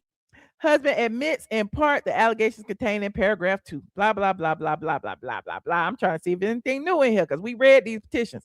Now, number 4 says husband neither admits nor denies the allegations contained in paragraph 4 of the amended petition. By way of further response, husband denies that any statement attributed to him constitutes an admission regarding the voluntariness, fairness, or enforceability of the prenuptial agreement. Husband further objects to this allegation to the extent it seeks to imply or disclose alleged attorney-client communications, which are expressly denied and remain protected by law. I believe in Kandi's petition, she was saying something about, Randy Kessler agreed that he could sign it without him being there or something. And so he is objecting to that. And I'm just making assumptions. I hope I'm right. Okay. The views, opinions that are expressed over here are mine. Okay. I am not an attorney. Okay. I'm just reading the legal documents. Now, it also says, husband admits in part the allegations contained in paragraph 6 of the amended petition to the extent that both parties have had professional obligations and at times required travel. By way of further response, husband denies that the remaining allegations accurately reflect the parties' professional obligations, shared decision-making, contributions, or parenting arrangements during the marriage. So Kandi was saying that, she had a nanny and that, they was traveling and Todd don't do what he says he was doing. And so Todd is basically saying that, that's not true. We both had professional obligations and we shared, the decision-making, blah, blah, blah, blah, blah, blah, blah, blah. Now, in 7, it says the allegations contained in 7 of the petition require no response as it contains petitioner's request for relief. To the extent that a response is required, husband denies that it is in the best interest of the minor children for petitioner to be awarded primary physical custody of the minor children, and further states husband should be awarded temporary and permanent primary physical custody of the children. Ty is he ain't playing fair. Ty said he want the kids. Okay, he want permanent primary physical custody. He wants temporary and permanent. Okay. In 8, it says the allegations contained in paragraph 8 of the amended petition require no response from husband as it contains the petitioner's request for release to the extent that a response is required. Husband admits in part that it is in the best interest of the minor children for the parties to be awarded joint legal custody, and further states he should be awarded temporary and permanent legal custody of the parties' children, as well as final decision-making authority. Ty is playing hard. Ty is saying he wants to be the king. Okay, he wants all decisions to go through him. If they can't agree, then he needs to be the person who makes the final decision. Okay.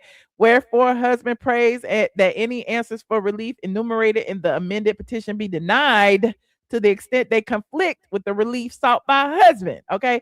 So basically, they both arguing for 2 different things. Kandi say she want the kids. He say he want the kids and he want support. Kandi say she wants the judge to decide on that. He's saying that no, he don't want the judge to decide on it. He want it. Okay.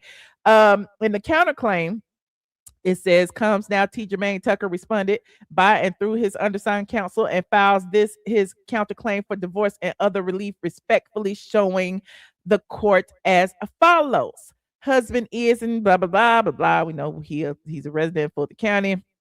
It says the parties were lawfully married on or about April 4th, 2014, and are currently living in a bona fide state of separation. Now, that does not mean that Todd ain't living in the house. Okay, that means that Kandi ain't in this state and Todd still is. Okay, allegedly. It says there are 2 minor children born at issue of this marriage. A. Tucker, a male child born in 2016, and B. Tucker, a female child born in 2019. Okay, husband shows that he should be awarded temporary and permanent legal custody of the children, as well as final decision-making authority. Husband shows that he should be awarded temporary and permanent primary physical custody of the children. In the event the parties are unable to resolve all issues privately, the court should determine all matters related to the minor children. So it also says, in accordance with OCGA 19969, husband shows the following. The minor children have resided with both parents at the marital residence since birth. Husband has not participated as a party or witness in any other capacity in any other litigation concerning custody of the parties' minor children in this or in any other state. Husband has no information concerning any other custody proceeding concerning the minor children presently pending in any other court. Husband knows of no person, not a party to this proceeding, who has physical custody of the minor children or claims to have custody or visitation rights with respect to said children. So he's establishing that there's no other people besides him and Kandi that have custody of these children. Okay, so I don't know what Kandi talking about, okay, with these nannies and stuff, but Todd is saying, look, it's just me and her. Okay, it says husband requests that these issues be heard at the 30-day status conference on January 12th. That's tomorrow. Okay. What else is saying? and that this matter be scheduled for a temporary hearing at the court's earliest convenience to address temporary custody, parenting time, and all other temporary issues necessary to promote the best interest of the minor children.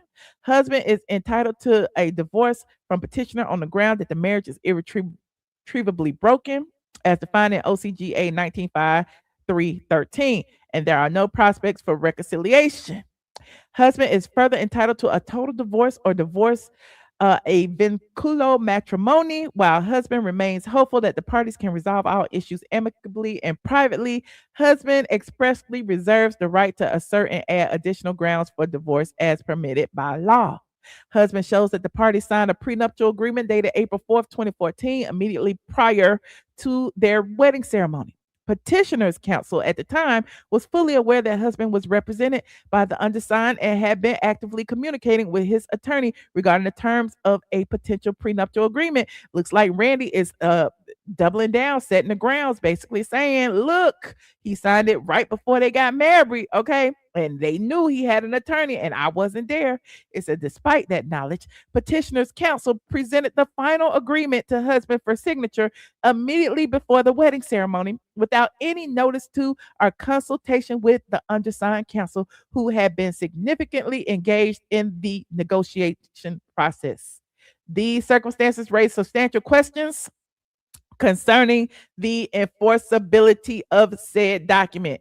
Whoop, there it is. Okay, we said it before, we said it again. Ty is basically going after whatever he can. He's questioning, he wants that prenup thrown out. Okay. The circumstances raise questions about the enforceability of the document. Nevertheless, husband remains committed to working in good faith to resolve this matter amicably and privately to the extent possible. You said it was a scheme set up by Todd and his lawyer. Who knows? Todd, his lawyer, Carlos. Who is it? Who is it? Carlos was the producer. Who did it? Okay, who had Todd sign them documents knowing that he needed to have an attorney present? Okay, cameras even caught it on film. Okay, it said unknown to husband, tangible and intangible, husband should be awarded an equitable division of all marital assets, both real and personal, tangible and intangible, between the parties. Damn, Todd said he won't have. Todd said he won't have. He want everything. It don't matter what that prenup say. He want an equitable division of all the marital assets. Husband shows the court that he should be awarded his separate property and any appreciation thereon. Husband shows that the parties have acquired debt throughout the course of the marriage. Husband requests that such debt be equitably divided. Okay, he wants you to split that damn debt too, Kandi. Okay, split the money and split the debt. Husband shows that OCGA 1957 provides as follows with regard to the transferring of or disposition of property. After a petition for divorce has been filed, no transfer of property by either party except a bona fide transfer in payment of pre-existing debts shall pass title so as to avoid the vesting thereof according to the final verdict of the jury of the case. You can't sell no property, Kandi and Todd. You can't move any money around, Kandi or Todd. After that divorce was filed, you can't do that. Okay, so they got to keep track of all this money in case, either party has claims to it. It says further, petitioner is bound by the provision of OCGA 1961E, which provide as follows with respect to the transferring or disposition of property. Pending the final determination by the court of the right of either party to alimony, neither party shall make any substantial change in assets of the party's estates except in the course of ordinary business affairs and except for bona fide transfers or value. Okay. Husband insists that petitioner comply with the foregoing statute in all respects. Petitioner is put on notice of not only the law of the state of Georgia, but also on notice of the husband's intent to insist on full and absolute compliance by petitioner. Husband hereby places petitioner on notice of the following important provisions regarding spoliation of evidence. As you know, he's basically saying you can't transfer anything and you can't destroy anything. Any type of evidence that they're looking for, By this notice, you are hereby given notice not to destroy, conceal, or alter any video, audio, paper, or electronic files or other data in connection with this pending litigation, including but not limited to any of the following items that are either presently in your possession or control, or which may come into your possession while this case is ongoing. Financial records or statements, income records, tax records, expense records, recordings, or evidence reflecting relevant conduct by either party. Like, it's a long list of things you can't do nothing with, okay? Don't be deleting nothing off your phone. Don't do it. Don't do it. Don't be deleting no Instagram posts. Don't do it. Don't do it. Don't delete anything. Okay. You are further notified that a failure to comply with this notice may result in sanctions. Okay. For any destruction or failures to preserve any such evidence, including without limitation, adverse inferences against you at trial. Blah, blah, blah, blah, blah, blah, blah. Husband is hopeful the parties will reach an agreement settling all issues pending between them. However, if such an agreement cannot be reached, husband reserves the right to amend this counterclaim. Husband requests that the court incorporate any settlement agreement entered by the parties into a final judgment and decree of divorce. Wherefore, husband respectfully requests that a rule necessary issue requiring petitioner to show cause why the temporary relief requested in husband's answer and counterclaim for divorce and other relief, and husband's answer and counterclaim to petitioner's amended petition for divorce should not be granted. And also scheduling in this matter to be heard at the 30-day status conference on January 12th. That's a typo, 206. He meant 2026. Okay, that is Monday. Or that the court schedule a temporary hearing at the court's earliest convenience. That he be granted a total divorce from petitioner upon legal principles. The husband be awarded temporary and permanent legal custody with final decision-making authority and temporary and permanent physical custody of the children. That the court determine all matters related to the minor children in accordance with OCGA 1993 and 19615. The husband be awarded an equitable division of the marital property, to be awarded his separate non-marital property and all appreciation thereon, and that the parties equally divide all marital debt. The husband be entitled to all additional relief, including alimony, and child support in the event that the prenuptial agreement is not enforced. So if the prenuptial agreement is not enforced, Kandi gonna be paying alimony and child support to Todd. OMG. It says that the court incorporate any settlement agreement entered into by the parties into any final judgment and decree of divorce, and that the husband be awarded such other and further relief as this court deems just. Okay, hold on, we got some more. We got two more documents. Which one was that I just read? I don't even know. Hold on, which one was this? This one was, yeah, that was this one. That was the answer and response. Okay, now I'm gonna do this one, which is the husband's response and objection to petitioner's motion for confidentiality. Ooh, Todd said he don't want these documents sealed.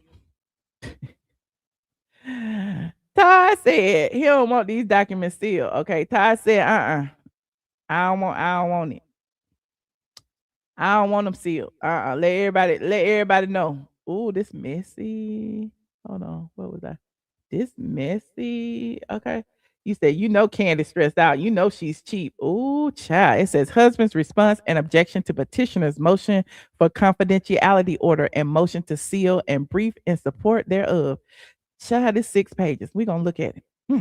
Todd said, don't be shutting. We going to, It says, comes now, responded T. Jermaine Tucker, blah, blah, blah, blah, blah.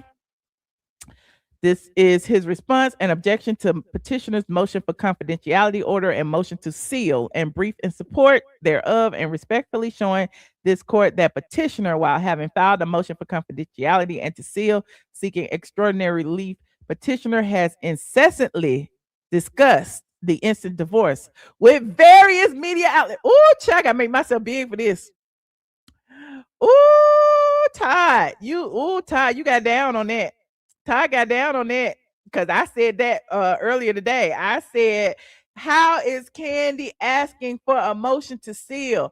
How is Kandi saying that she wants privacy when she continues talking about it everywhere? She's done interviews. She's went on Amazon Live. She's posting Instagram posts, everything. Oh, child, that ain't petty. Ty is a G, honey. He said, how can she do that while having filed a motion for confidentiality and to seal, seeking extraordinary relief? Petitioner has incessantly discussed the instant divorce with various media outlets, including print, televised, and online platform, while husband has refrained from any public commentary regarding this matter. Todd, you got down on that, Todd. I mean, look, I know y'all think that I hate Kandi, but he ain't wrong. He ain't wrong. Okay, I said it the other day. Ty has not said that. Ty posted little pictures. Ty be like, "Daddy daycare this, Daddy daycare that," and here go Kandi. Okay, here go Kandi with the whole, "Look at me and Ty, we still friends. I'm sad. I'm going through a lot. Have y'all seen me?" Hold on. We're gonna finish reading. It says petitioner Kayla Niece Tucker fails to state a claim upon which relief can be granted. Okay. Petitioner fails to allege any appropriate basis for sealing the record. Okay. It says in response to the specifically enumerated paragraphs in petitioner's motion for confidentiality order and motion to seal, husband shows the following. Husband admits the allegations, blah, blah, blah, blah, blah.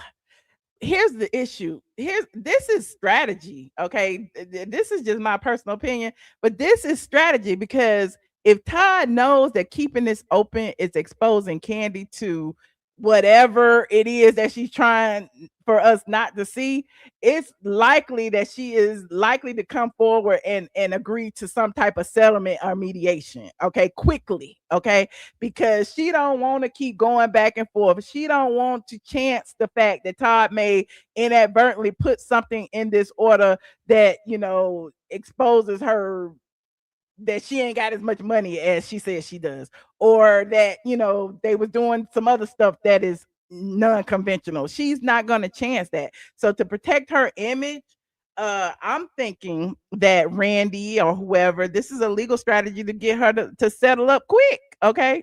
Deli Peach Housewife said, yep, very strategic. Okay. He said Todd's lawyer is the shit. You notice the same lawyer that represented Porsha against Simon, got Porsha still in that man's house. Okay. So, I mean, you know, you got to give him his credit where it's due.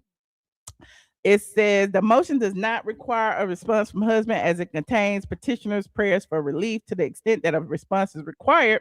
Husband states that while he recognizes the importance of protecting the minor children and is not adverse to redacting the home addresses of the parties' addresses are a matter of public record and may be found by looking at the recorded deeds filed with the Fulton County Clerk of Superior Court, as well as visit the Georgia Superior Court Clerk's Cooperative Authority.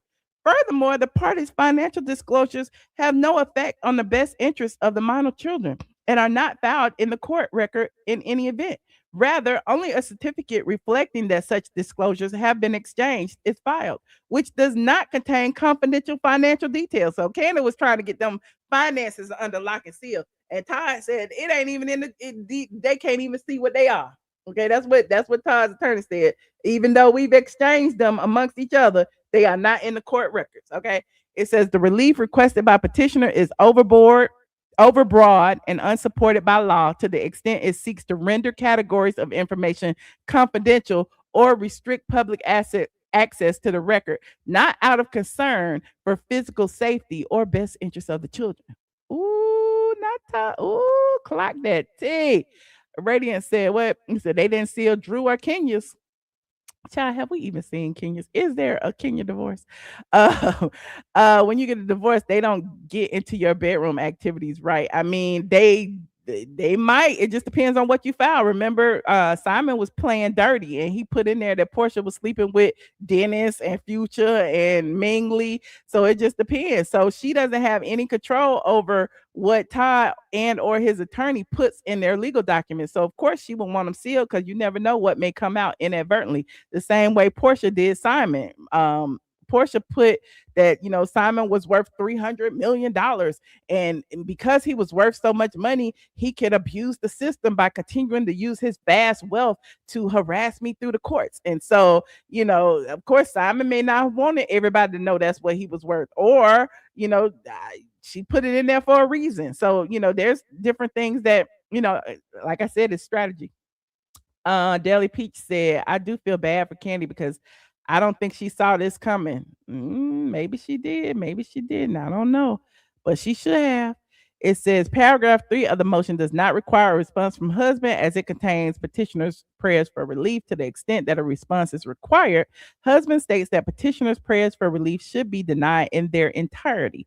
By way of further response, petitioner's assertion is contradicted by her own conduct. Since the date Kandi filed for divorce, petitioner, i.e. Kandi, has engaged in a public press tour, included making statements directly and through her agents to multiple media outlets. Y'all remember when People Magazine said somebody close to Kandi said that Todd was talking to a woman? Don Juan or Mama Joyce called them up, okay? And that's the only reason they went with it, because it was somebody who was in Kandi's immediate circle. They're not just gonna run with a story unless they know for a fact that this is a Kandi authorized spokesperson. And Todd knows that. It also says making statements directly and through her agents to multiple media outlets, and has continued to publicize the existence and substance of this litigation on social media and in the press. Now, y'all know Kandi just said on her Amazon Live, she was talking about, still being friends, even though they going through a divorce. Okay. So that's Kandi still talking about the divorce.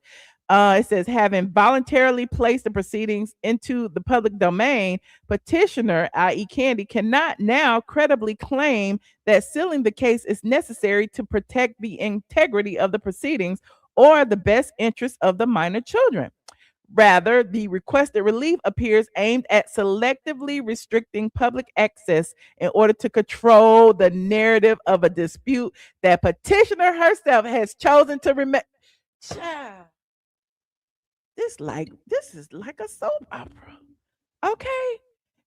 Randy Kessler or whoever wrote this said that she trying to control the narrative of a dispute that she herself has chosen to make public. It's all your fault, Kandi. You the one who did this in the first place, okay? It says the court should not permit confidentiality to be used as a strategic tool to manage public perception, particularly where less restrictive measures such as targeted redaction are available and sufficient. Okay, basically, we can block out our names and phone number. I mean, we already using our initials, Kayla Niece and T Germain. So I mean, there are things that we could do to be private, even though it didn't work. Okay. It says, paragraph 4, the motion does not require a response from a husband as it contains petitioner's prayers for relief to the extent that a response is required. Husband states that petitioner's prayers for relief should be denied. Todd does not want this to be sealed. Okay. Paragraph 5 of the motion does not require a response, but to the extent that it does, husband states that petitioner's prayers for relief should be denied in their entirety.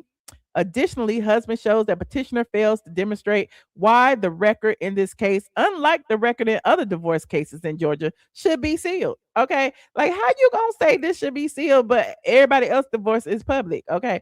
In further response, husband shows that the only substantive filings in the case are a complaint for divorce, answer and counterclaim for divorce, amended petition for divorce, answer and counterclaim to amended petition, petitioner's motion for confidentiality order and motion to seal, and instant response and objection to petitioner's motion for confidentiality order and motion to seal. So basically, you know, Todd got you on this one, Kandi. It says, moreover, petitioner fails to present any factual basis demonstrating how the purported need for privacy in this case differs from the thousands of other domestic cases filed in which similar information is a matter of public record. To husband, it seems that petitioner, without basis or justification, seeks to use the party's status as public figures to secure benefits not routinely afforded to other litigants or the general public. Oh, you better work, Todd. You better work, Randy Kessler. Yes, Lanice and Jermaine. Okay. These better play chess, not checkers. Okay. Todd said, nope, but not. I don't know what the judge is gonna say, but Todd saying he don't want it sealed. It says paragraph 6 of the motion does not require a response from husband as it contains petitioner's prayers for relief to the extent that a response is required.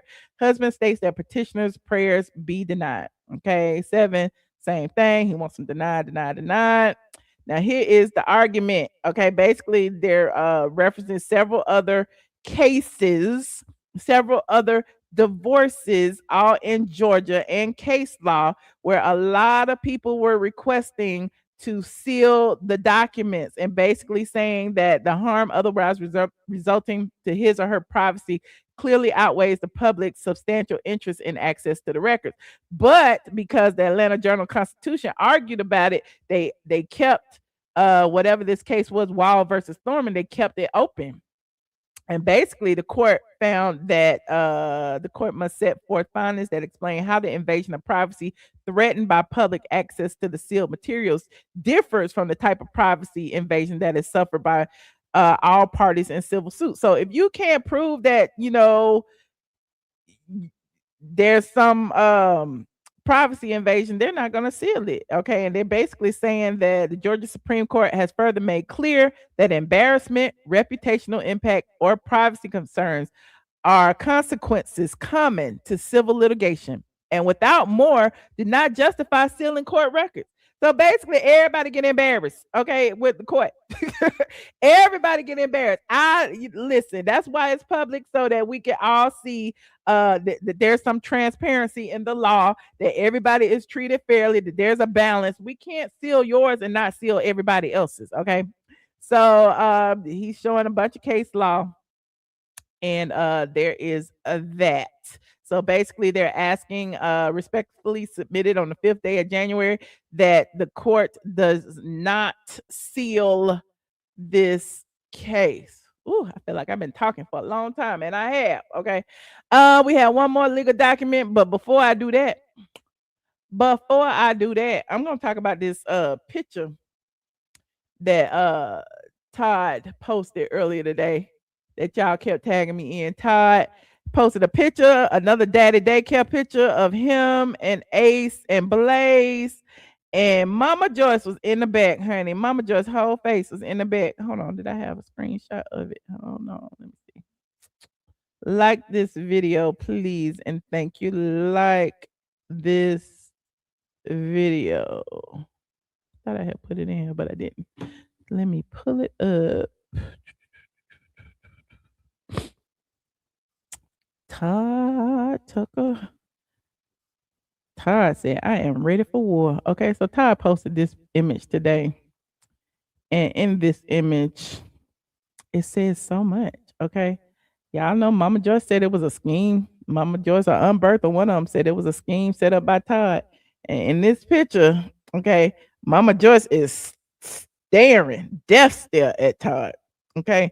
And hold on, because you know I gotta zoom it in, child. I live for it. I live for the mess. Todd said all of these pictures of this happy family, Kandi keep forcing me to post. I'm gonna post the real, honey. And so he posted this image. Look, where it go? Bam, bam, bam, bam, bam. Like this video, please, and thank you. Like this video. He posted this image, and when you zoom it in and look at Mama Joyce's eyes, child. Will you Mama Joyce says she is not playing. Mama Joyce may be hiring a hitman. I don't know. It's Mama Joyce's face is like, Todd, like, I gotta post this picture. I'm in danger. Like, I don't know, honey. It's just giving like protect Todd, okay? Todd, like, I don't know what's going on. Everywhere I go, everywhere I turn, Mama Joyce is right behind me. Okay, that's what it's giving me. Okay, that I don't know where they at, but Mama Joyce is back there. We need to see the next picture when when it's all three of them. Maybe Kandi is forcing Mama Joyce to be with Todd. Maybe Kandi is forcing Mama Joyce to stay in the house. It's a whole lot that we don't know about what's going on over there. And Todd is up here showing y'all something. He said, Mama Joyce, that wig ain't doing what you think it is, okay?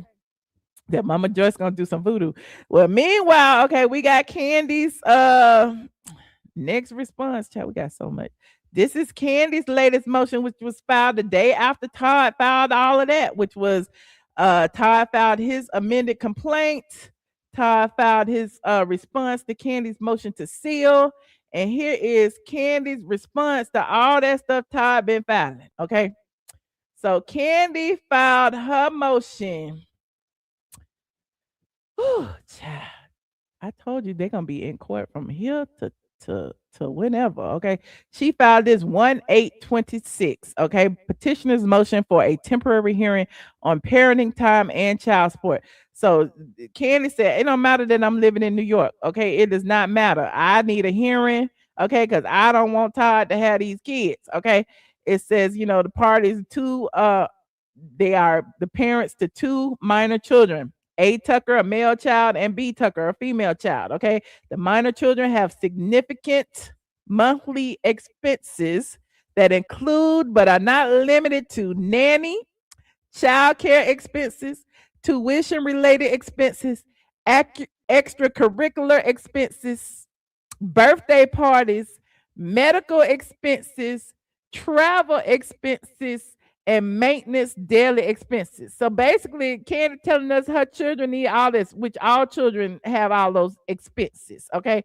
It says the respondent, aka Todd, has failed to contribute financially to the maintenance and support of the children's needs, leaving the sole responsibility upon the petitioner/mother. The respondent, aka Todd, has failed to provide financial support to minor children, yet has traveled out of the country on multiple occasions for vacations without proper notification to the petitioner/mother since the petitioner filed her petition for divorce. Interesting. Kandi saying, Todd, you can't go nowhere. I'm at work. I'm in New York. Okay, you can't go nowhere. Okay, you got to sit here unless you gonna pay me for the nanny care, unless you're gonna pay me for these tuition expenses, unless you're gonna pay me, you can't do nothing, Todd. Okay. So Kandi is calling Todd to the carpet saying Todd ain't contributed to the household. But Todd's like, I ain't never contributed. That wasn't our agreement. I ain't never contributed to the expenses. Now you want me to contribute because we getting a divorce? That's not what we had said. Okay. It says per OCGA 1993, it is in the best interest of the two minor children for the respondent, aka Todd, to contribute financially to the well-being and maintenance and support of the minor children on a consistent basis. So basically, she calling to the carpet because he ain't contributing financially, but where has he? I mean, I'm just saying he's there personally. He's in the house while she in New York or whatever. I don't know. Listen, I'm just minding my they business by minding mine. Okay. It says the respondent is a self-employed entrepreneur who possesses the earnings and earning capacity to financially support the two minor children and make financial contributions to the children's expenses. The respondent, aka Todd, possesses multiple sources of income currently and throughout the duration of the marriage.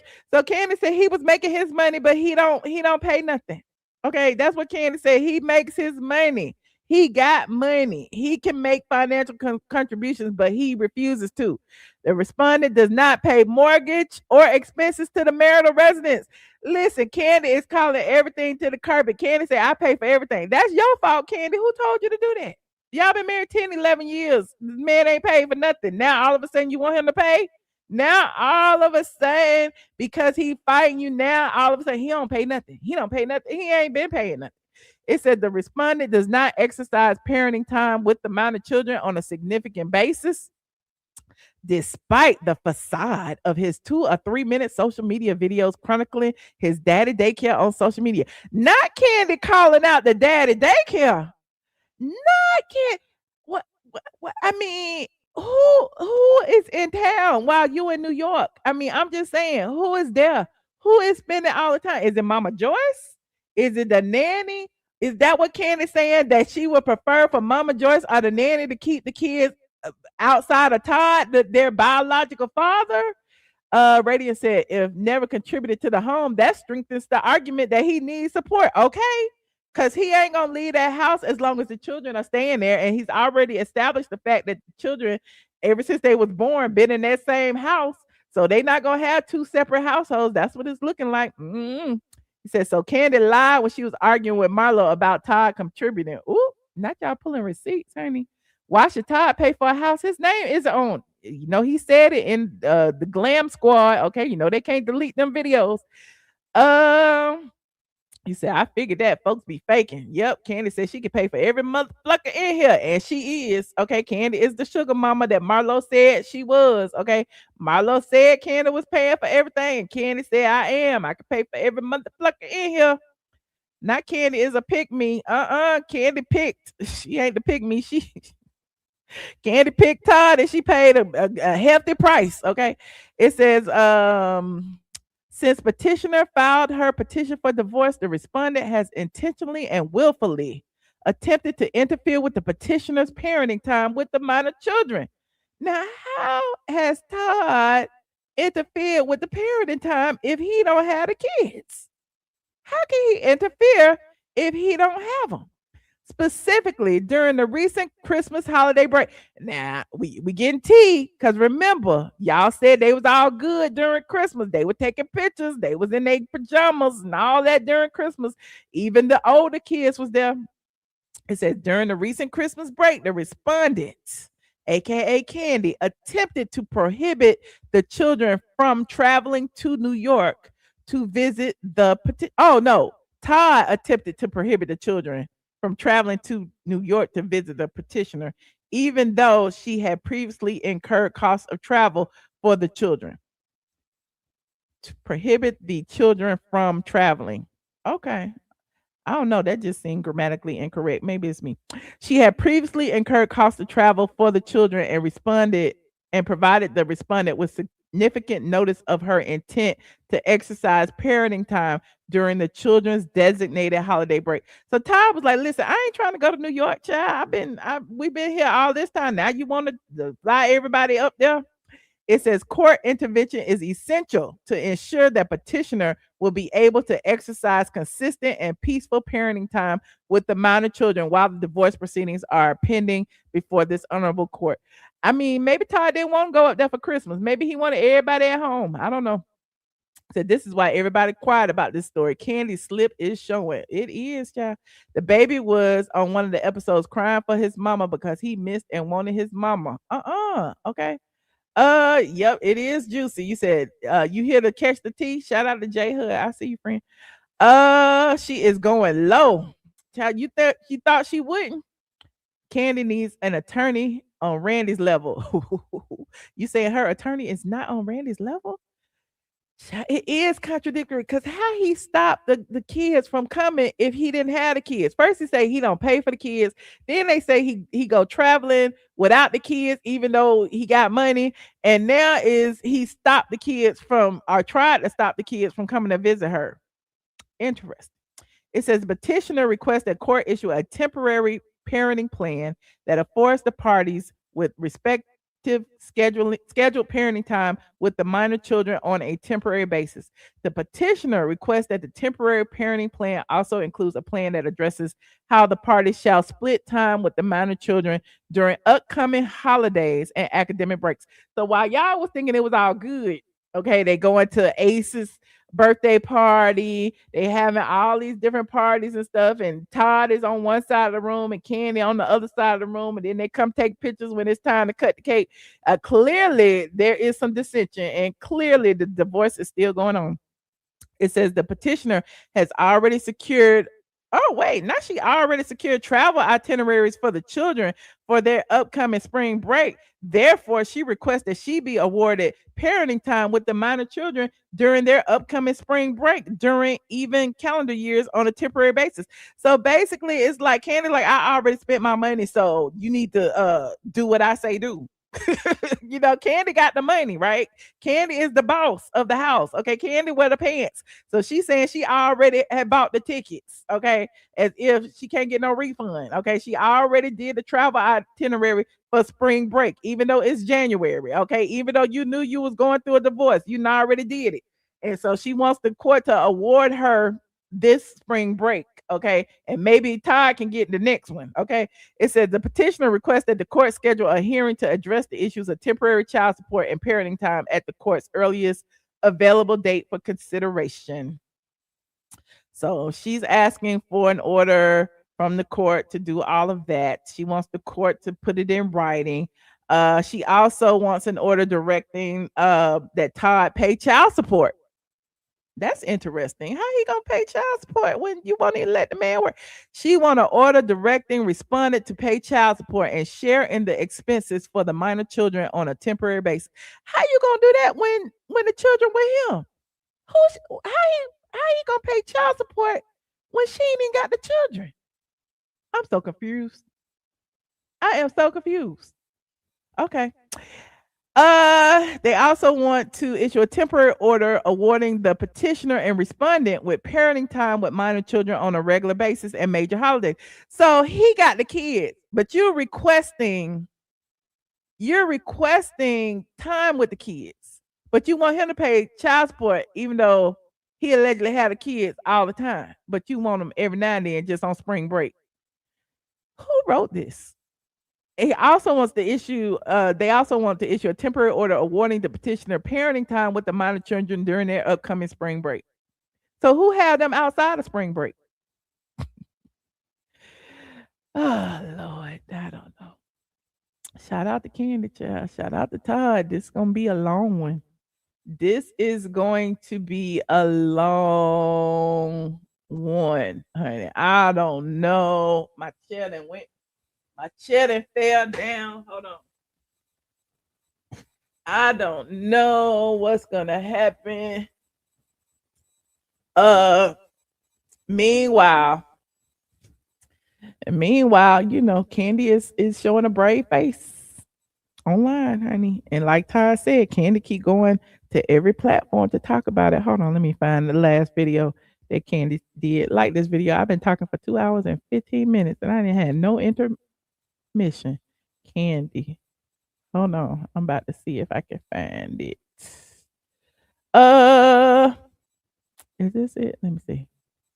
Kandi. Kandi talking about soul ties. Kandi talking, she be talking about everything. Kandi, Amazon. Let me see. You say Kandi need a lawyer. All I know is all up and down social media, Kandi is always talking about Todd. Let me see. I'm on X right now just to see what these videos say. What this one say? Hold on. Peter Humphrey says, "Hey, Kandi." Oh, that's not Mia. Hold on. This is Kandi breaks silence on her divorce. This has been brewing for a while. I've been going through it. Okay, Sage. I'm going to be very honest with you. I am up and down. You know, obviously going through a divorce is definitely not the easiest thing. So Todd was right. She's been talking about it on different platforms. You know, sometimes, you know, you're cool. You know what I mean? You're moving, you're mixing, you're moving, and you're hanging out with friends. But then sometimes you have your moments of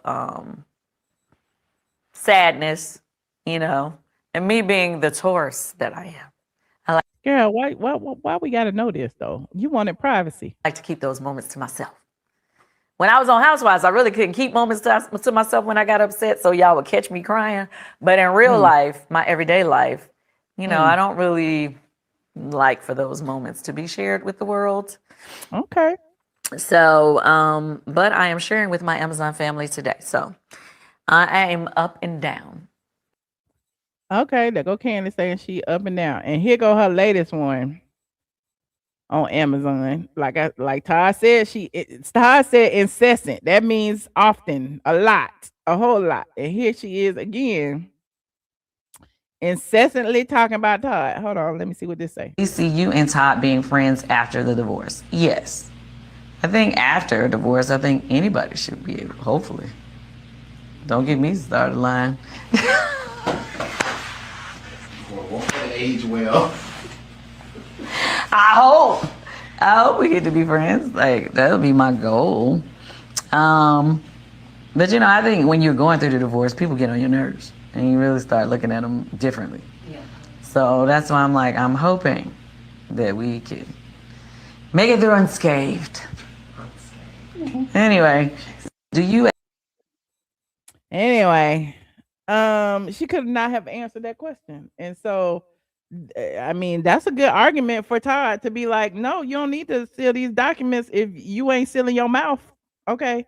You over here talking about me on the platforms, and Todd ain't talking about nobody. Todd ain't been on no blogs talking about it. Todd haven't been on no podcast talking about it.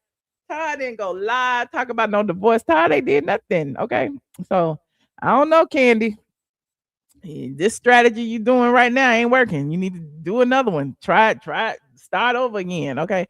You said if Kandi was getting paid, she share with the world. But if Kandi was getting paid, she share with the world. But she's sharing with the world. Okay. You say you're not on the Housewives no more, so you don't have no reason to talk about your relationship problems, but you talking about your relationship problems. Okay. It's interesting. Okay. But anyway, moving on. I'm sure we will continue deep diving into Kandi and Todd's divorce documents from here to Timbuktu, child. We'll see what the latest. I guess they go to court Monday, so we shall see what happens Monday, unless they move it or something. So we'll see what the outcome of that is. And yeah, anything else we have to talk about before we go? Let me see what y'all saying in this chat. You said never marry down, never take care of man. She should have just let him hit from time to time. Okay. But she wanted kids. I mean, you can't call the marriage a failure when they was together for 10 years. Like, is that a failure? I mean, I was married for 10 years. I consider it a failure. I didn't have no kids though. I consider my marriage a failure. I was married for nine years and 10 months. Okay. She has said anything negative about him. It's not about her saying anything negative about him. I think it's about her talking about the divorce at all when you want to seal the documents, when you are asking for privacy. Like, how are you talking about it at all? Like, and I know the Kandi crew is in here. They're going to be windmilling for Kandi. I get it. But yeah, it's not looking good. Y'all read them court documents. It's not looking good. Okay. And clearly, Todd's attorney seems to be a little bit more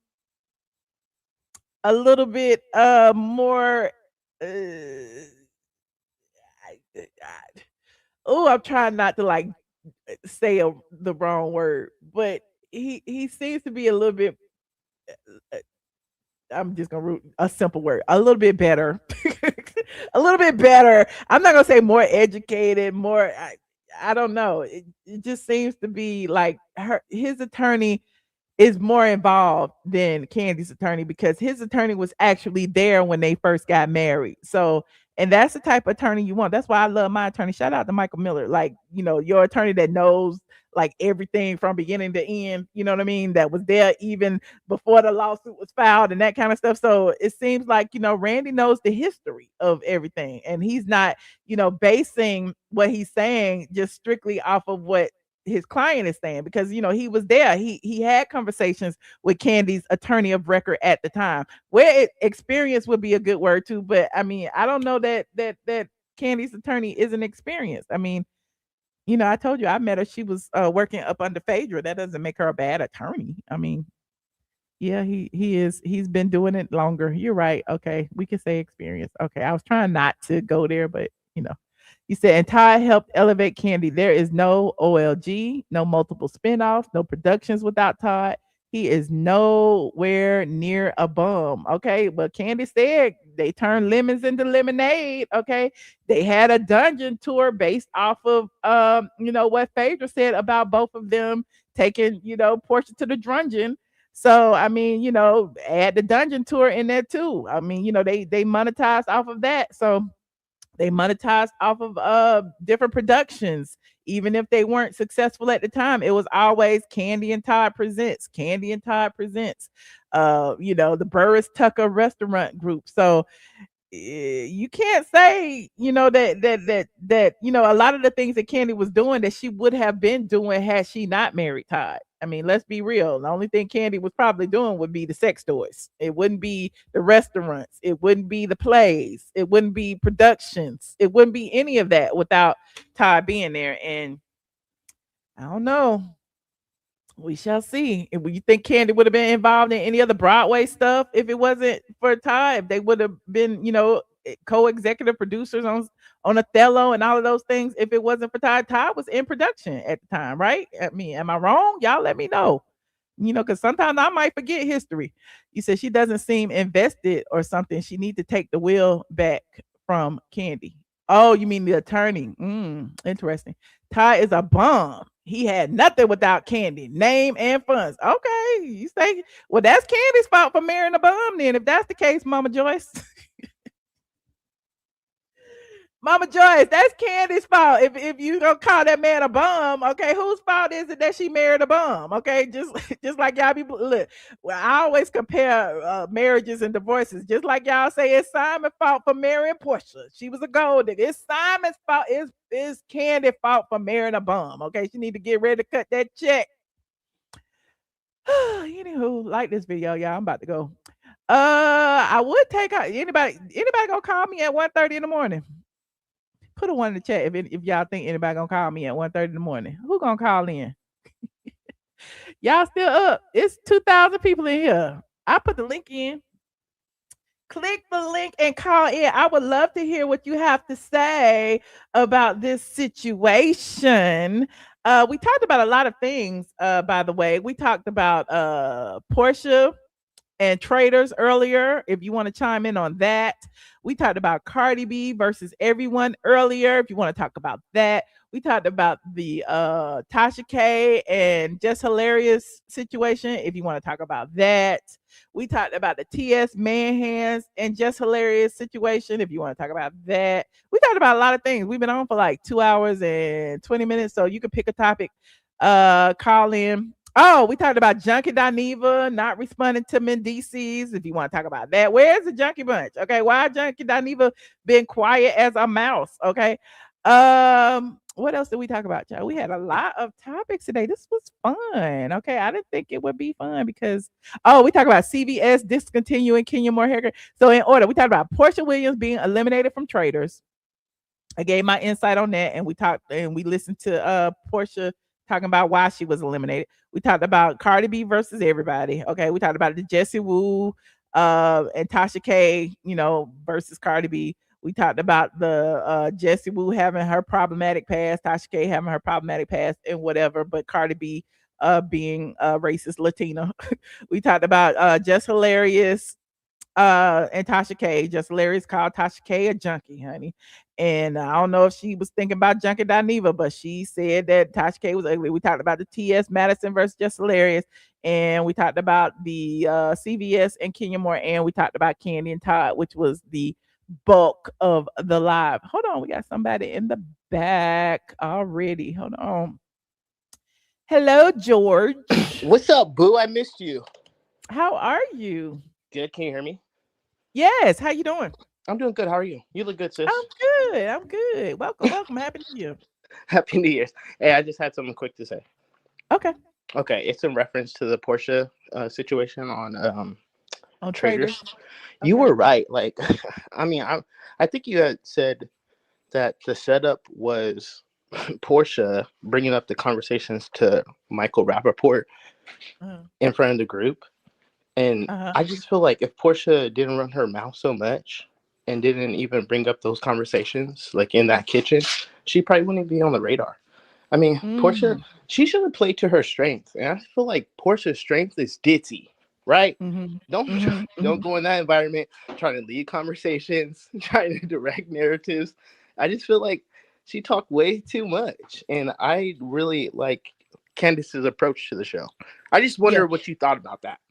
Yeah, I agree, because when she did that, it was given to me, it was given like, you know, housewife confrontation kind of stuff. You know what I mean? Like, you do that with people, you know, and you do that for, you know, just a moment, like, you know, like they say on the Housewives.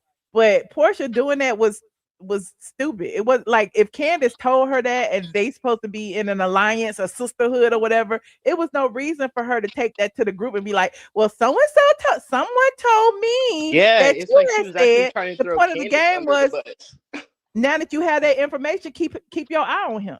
That's you know what I'm saying? Yeah, exactly. But you know what, I wanted to ask you, what do you think about, because like Porsha, you know, I follow Instagram, so she's like posting on her stories the interviews that she's been conducting, and in her interviews she's blaming like Lisa Rinna, she's blaming like Candace. She hasn't brought up Ron, who threw her under the bus in that round table. Why are you blaming the women? She brought him up in the one I played earlier. If you watch the replay, I talked about she did an interview with Hollywood something. Yeah, she did 2 interviews. Yeah, with the little Caucasian lady. And She she did did one one with a with a dude Caucasian too. man and a lady, right? Yep. So the one she did with the lady, I played a little bit of that, and she was talking about Lisa Rinna and how she feel like Lisa would have ran over anybody. She talked about Candace. She also talked about Michael Rappaport, and she said that comedian guy. She wouldn't say his name, because I even said earlier in this live, like, why she say everybody's name but his? Like, I guess she felt the way about him for calling her out and getting her eliminated. But then again, I think Porsha may have wanted to leave early. Yeah, but in my opinion too, it's like now it's easy to respin the narrative and say, oh, I was thinking this, or I was trying to do this, now that you're watching it back with the rest of us. But really in real time, you made bad decisions. And in my opinion, it's giving sore loser. And if you want to be smart with these networks, when you get these media opportunities, maybe not throw like editing under the bus or other castmates under a bus. Maybe just be like, you had fun and move on. Because remember, in that same interview, she did say the whole conversation was, I was thinking of if I was a traitor and I eliminated. Like, you know, it's like, girl. Yeah, take your L, move on. Say you had a great opportunity, they paid you, you still in the contract. If you want to be invited back, just shut up. Everybody else is just, when they take their L's moving forward, people are probably just going to say they had a great experience. They're not blaming editing. Okay. Somebody said I wasn't rooting for Porsha. But like I said earlier, I had heard that regardless of when you get eliminated, you still get your full appearance fee. And so I don't think she cared that she was eliminated early. That's my opinion. Yeah, she probably gave up at that round table because she probably didn't have nothing else to say. And she didn't defend herself. She probably couldn't. You know, she could have said something that maybe changed somebody's mind, but she didn't. She could have tried, though. She could have been like, well, you know what, Candace, maybe you're the traitor because you're not being honest in these conversations. Threw the whole thing on Candace, and then Porsha, maybe you've been successful by getting out the first traitor in the first round table. But she wasn't going to do that, remember, because according to her interview, she made it seem like, you know, the Housewives is a sisterhood and she would never throw but who's bringing anybody under the Housewives bus. narratives into a game? Like, come on, you want to win. And she was acting like Lisa shouldn't have even voted for her. Like, girl. Yeah, put Kenya on the show. I was joking. Put you on the show. Hey, you should audition. You'll be good. You'll make it to the last episode. I might. I don't know if I would make it. The AI Michelle can go on there. The real Michelle can go on. No, because you would sit back, take mental notes, and then bring it up when it's necessary. You know me. I'm really gonna keep a on that receipt. show. No, I am going dope. to keep a receipt. You always do, sis. But that's all. I didn't want to take too much of your time.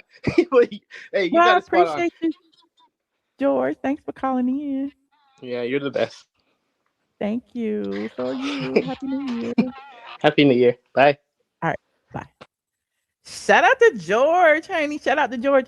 We don't have nobody in the back, but y'all know I love me a I love me a AI moment. Okay. And I did me 2 little AI moments about house about Traitors. One of them, they made me too skinny. I know y'all be mad at me for being skinny in the AI. Why y'all mad at me for being skinny in the AI? It's AI. Get over it. Okay. So in this little clip, it's only like 10 seconds. The first one is just like a little confessional, like I'm in Traitors. Hold on, where is it? The first one is this one.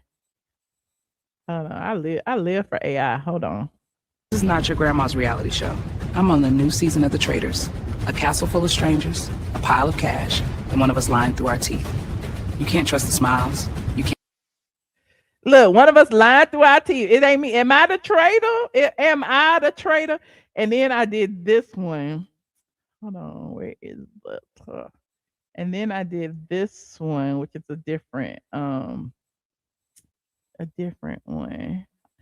Hold on, this one made me real skinny, child. I don't know who this is right here. Hold on. How you win a game like this. I'm on the new season of The Traitors, living in a cold old castle with a bunch of strangers who all think they're the smartest in the room. Bless their hearts. Am I a traitor or a faithful?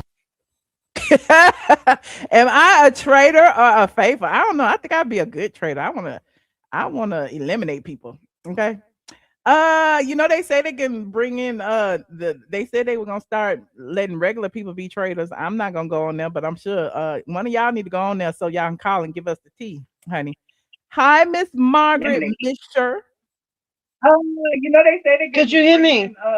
Yes, they turn say down close your other window or mute it. You don't see my face, do you, girl? Man, I don't see your face, but I hear it's a echo. I just came on here. I like you. I like what your commentary. But I think Kandi needs to stop and Porsha, she's a clown, so she shows herself. Other than that, you have a great day, lady. Oh, thank you so much. Thank you for calling. Okay, then. Bye-bye. Bye. Take me now. I got you, friend. Okay. Bye-bye. Bye. Oh, I love y'all. Look at y'all calling in. What y'all doing up so late on a Saturday night? Y'all need to go to bed. Y'all need to go to bed. Charlie said they are taking applications. He said I look like Latasha Scott in the green. I don't know who I be. I be looking like some of everybody. That's okay.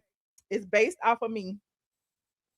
It's based off of me. But anyway, you guys, I appreciate y'all tuning in tonight. This has been a good live. I will set the timestamps at some point within the next 30 minutes or so and watch the replay. Shout out to the squad. If you missed it, I went live on Patreon earlier before this, so go watch our Patreon before dark. Well, it was dark, but I normally do it after dark after the show, so I did one before this. Y'all can watch it. It was about an hour long. And then if you are on Patreon, you also have access to the Discord group, and they're probably in there now in the voice channel. I don't know. But anyway, yeah, exactly. Go to sleep. It is late in Atlanta. Go to sleep. It's late in Atlanta. Good night. See, I have it.